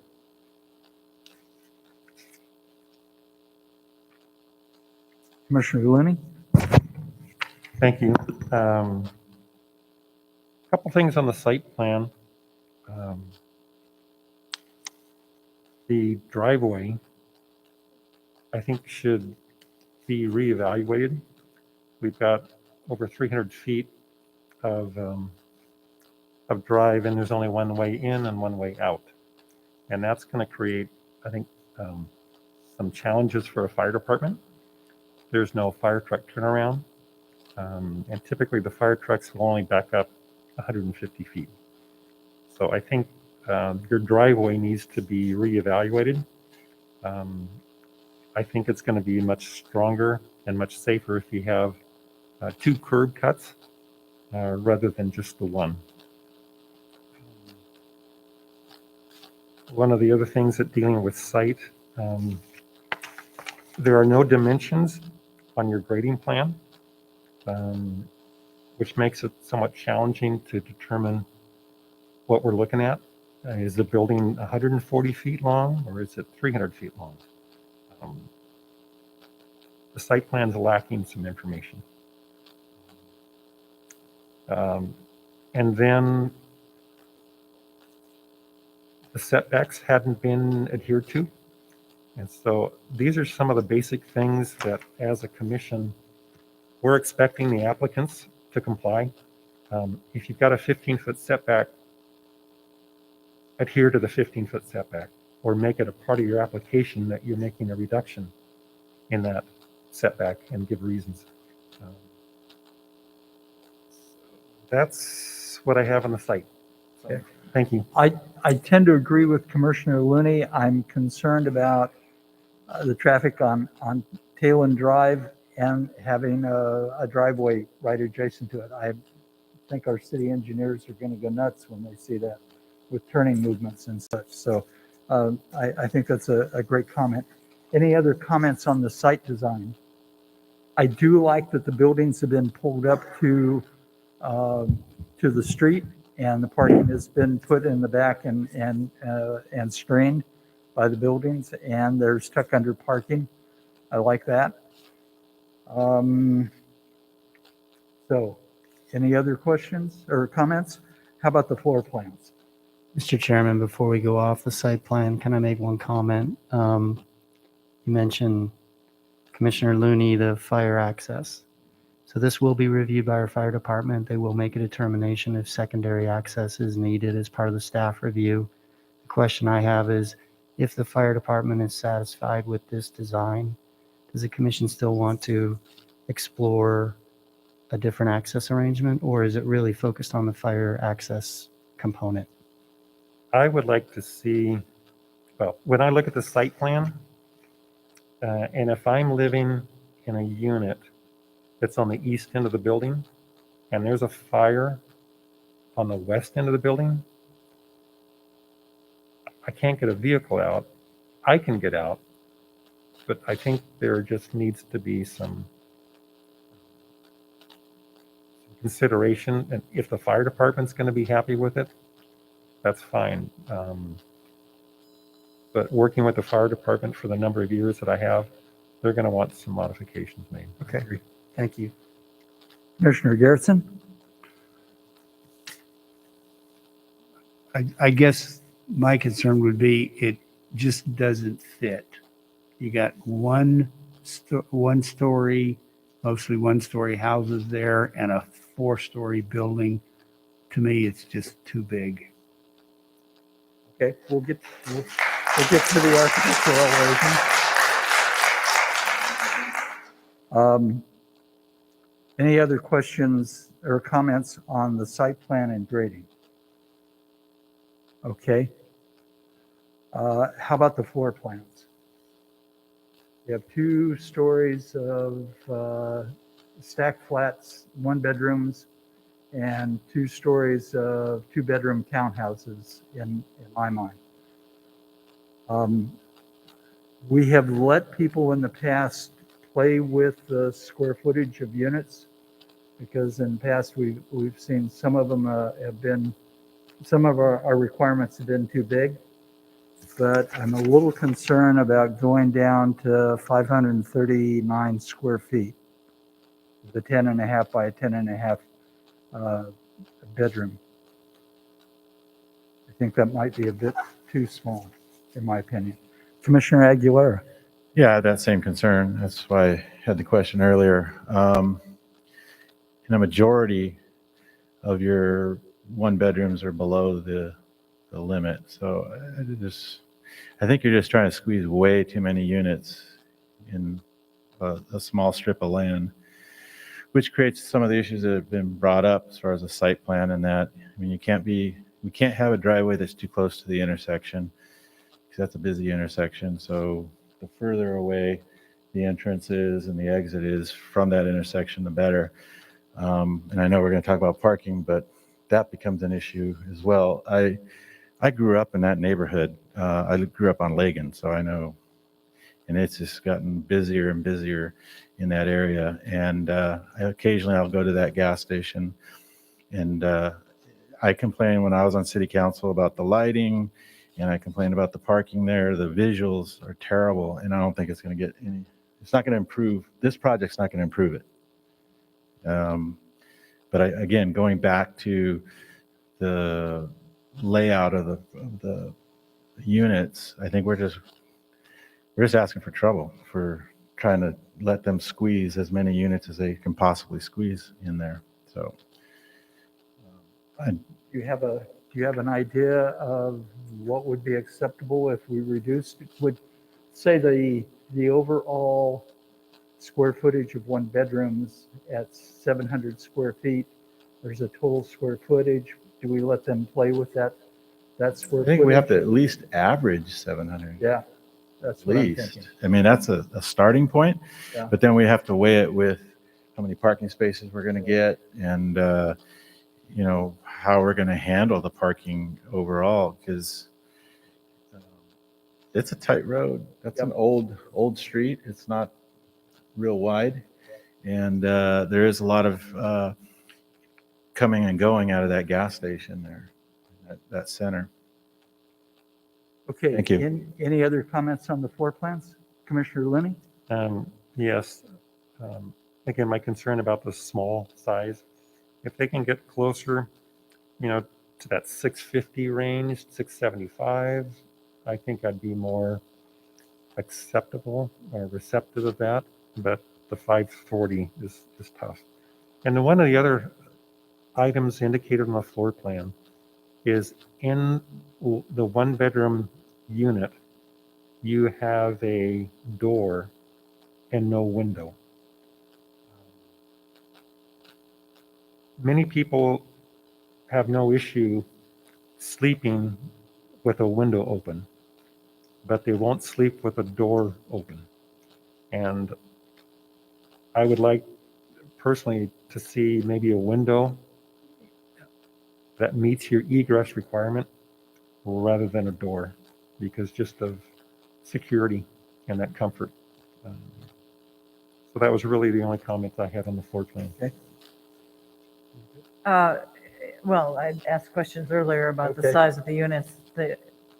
It feels wrong to me, and I think probably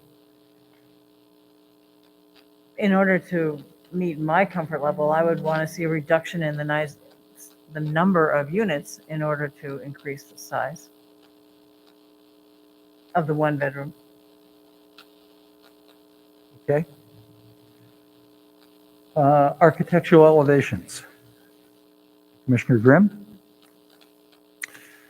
Yeah, first off, I just, the architect mentioned how narrow the property is, and I commiserate with you. That's a tough site to try to develop, especially with a lot of units.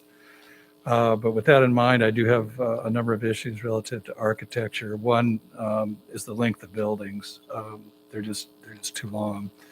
The second issue is height, and I know council wants to see greater height in this area, but that doesn't mean that every project needs to be 4 stories. I think maybe there's an option, and again means cutting out a lot of units of maybe having 3 stories on building A and dropping to 2 on building B. I mean, at least making some reductions. I also think that the overall architecture is a little bit of a blocky appearance to me. There's a lot of relief in the middle, but some of the ends are a little blocky. And we're still going to talk about parking, right? So I can come back to that.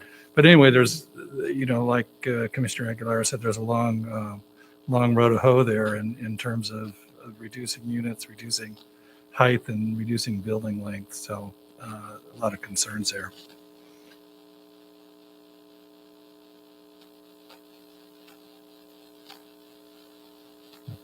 Commissioner Lenny? A couple things on the exteriors. Again, height, I have an issue with because of the height of it. A couple of questions on the architecture.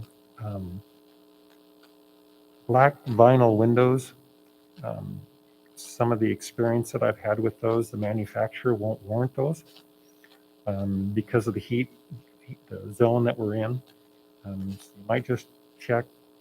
I mean, they're going to look good, but you might be able to find an aluminum window in the black frame that gives you the look that you want, that will also give you the performance that you want. One of the other comments is the stucco reglets on your exteriors. You've got a lot of vertical and horizontal lines. I don't know if those are just a graphic representation, or are they actually aluminum reglets that you're going to create those stucco expansion joints with and to create a pattern. The ends of the buildings are somewhat, as was mentioned, somewhat abrupt. We've got a 4-story blank wall. So I'd like to see some articulation of that take place if the height of the building isn't modified. I do appreciate putting the buildings on the street and putting the parking in the back. I think that's a very strong aspect of site design that I think that works well. So that's all I have. Okay. Commissioner Aguilar? Yeah, I don't want to repeat too much, but I do like the site design. I think that was smart the way you did it. But it does need to transition better to the existing neighborhood. There's one house that's 2 stories in the whole area. Everybody else is 1 story. And if you're living in a 1-story house, you got 4 stories up. That's just not appropriate. So you need to find a better way to transition into the neighborhood, soften it up a little bit, and then you've already spoken about the design and the look. So that's my comments. Yeah. My comments are pretty much the same. That, well, the architect even mentioned how it can have kind of a monolithic look, and I think those ends, those blocky ends, really contribute to that. I really feel like it just can't be 4 stories. That 3 maybe, or 3 and 2, but 4 is just too much there. Okay, I tend to agree with the other commissioners. I think you need to go back and look at our design guidelines. There needs to be a change in either in color, in material, and in fenestration along the 4 sides of the building. And I said 4 sides because you're going to be seen from the residential neighborhood. You need to pay attention to the back side of the building. I'm struggling here because the city has zoned this piece of property mixed use. We have, as the city said, 40 dwelling units per acre with a 60-foot height limit. And the first 2 homes on Talon Drive are mixed use, so they could go up 60 feet.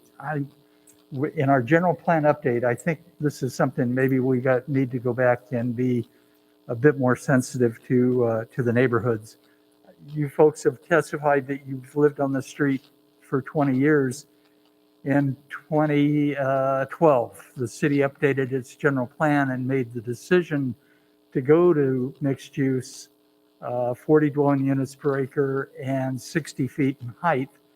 And we held all kinds of meetings throughout the city. And if you're just finding out about it now, I guess we didn't do a very good job of communicating that. But I know there was a great effort done by the city when it was rezoned. So I'm struggling with that because we've said this is what we want to see. The project across on the east side is what's envisioned for all of North Santa Fe. So if you don't agree about that, pay attention. We're going to be amending our general plan. Get involved. Give us your input about what you think should happen in your neighborhood. So I'll get off my soapbox now, and we'll get on with the meeting. Any other comments on architectural elevations? Okay, Commissioner Looney? Just one other item. I think on the next submittal, it would be helpful to have a cross-section from Teelan Avenue where you have the planter and where it drops down to the parking level. Just so we can see how Teelan is preserved and how you're making that grade change with that landscape screen. That would, I think, really be of help. All right, let's talk about parking now.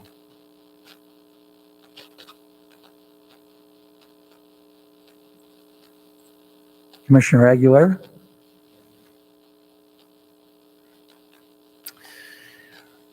You're going to find that our city council, and the planning commission too, but the city council especially is going to have a problem with your parking. I mean, most projects like this try to bring in a little bit of extra parking. I mean, you guys are just taking it to the minimum, and that's not what we're looking for.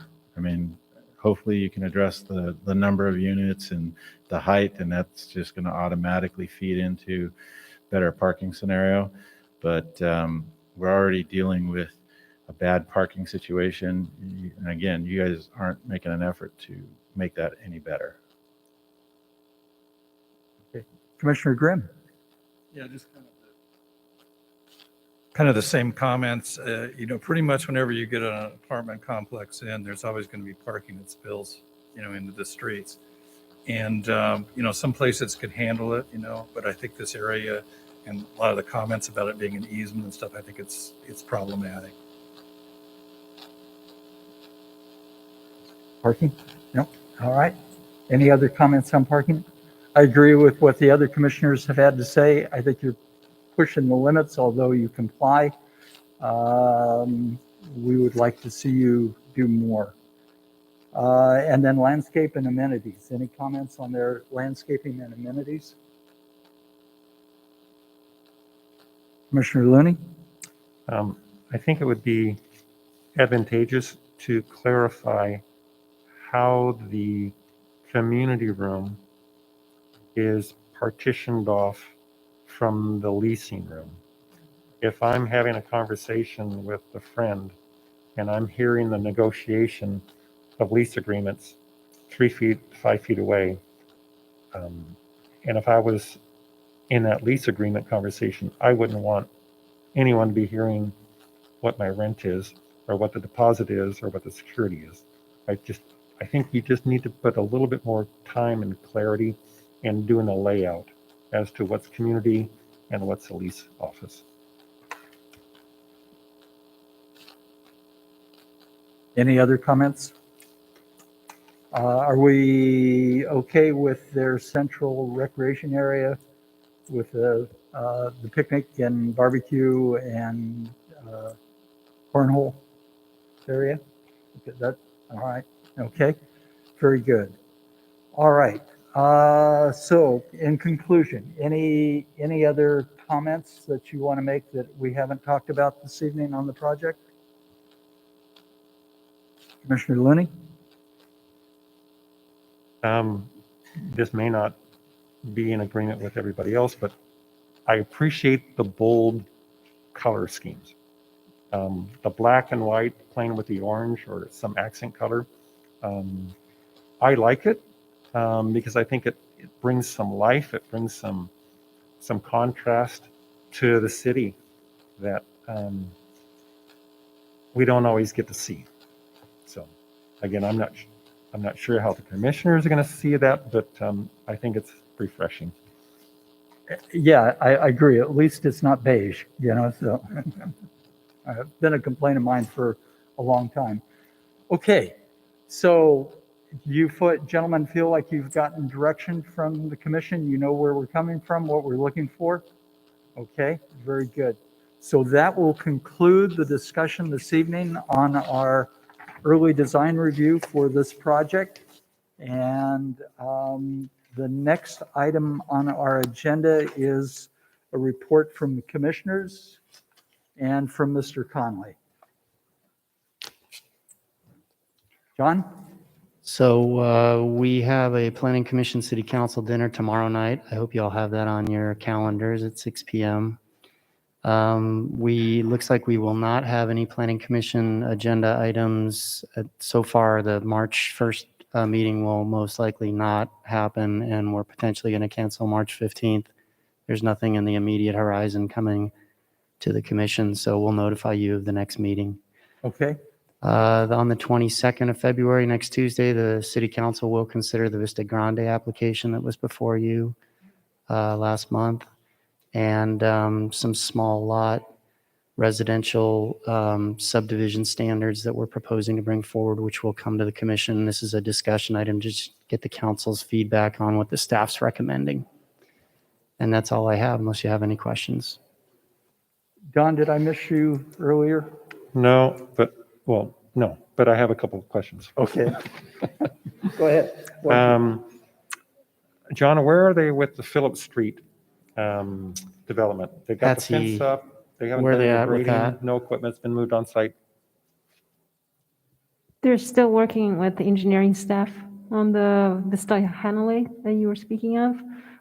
So it's still in review process right now. The developer that has taken over the project had to go through a lot of, understanding of what was approved, et cetera. So they're working through all the details of that right now. Okay. So there's a new builder? Yes, it's the new developer. It's not Warmington, it's Century Communities.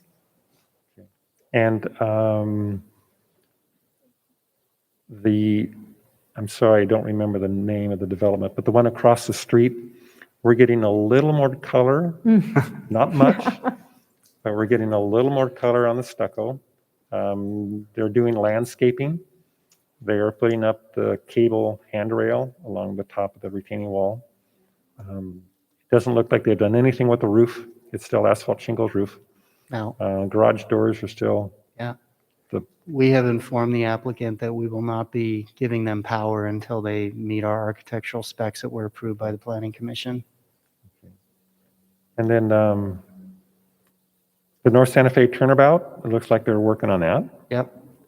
And then what's the status of the bike trail? Starting from Mar Vista. The bike trail from Mar Vista to Civic Center is funded and in design with Sandag. Construction's supposed to start next year. The piece from Civic Center through downtown, I believe all the way to North Avenue, the full segment, is also funded but has not started design, and they won't begin that work until they start construction on this next phase. So we don't expect that to be built until maybe 25 or 26 at this point. Great. That's it. Thanks. Okay. Commissioner Grimm? Yeah, just a comment and a question. The comment is I just think things on South Santa Fe are looking really good. They've taken all the tarps off the two buildings down there. And I think about, the residents that spoke against that and how hopefully they're feeling a lot better about that area. And then the second thing I had was just a question as to, John, what have you done about the gas station at the corner of the war months? I'm just Come to the council tomorrow night. The Shell station owner has pulled a building permit to make improvements to the property, but they're in some financial hiccup with the prior owner, so we're still working on it. We'll talk to the council about it tomorrow night, if Amanda lets us, All right. So we're not sure about March. You'll let us know when our next March meeting 1st is definitely canceled. We'll let you know about the 15th. Okay, very good. If there's nothing else, we stand adjourned.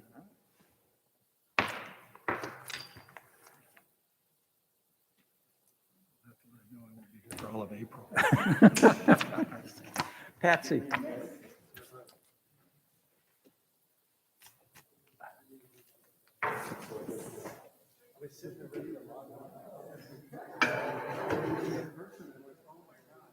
That's why I asked. When you looked at me, you were like, well, yeah, we have a dress code. Like, well, I recognize that, but I thought online wasn't an issue. Yeah. So I thought to myself, well, I knew they were going to do the age or the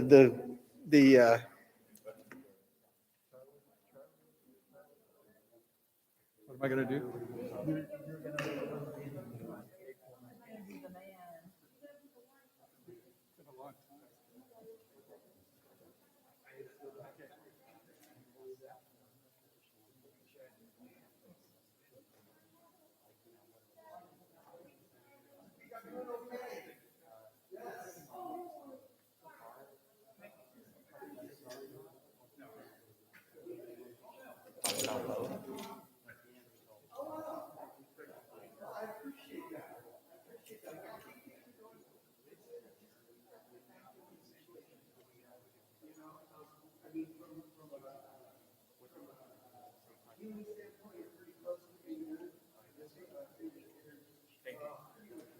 Thanks, Peter. Thanks.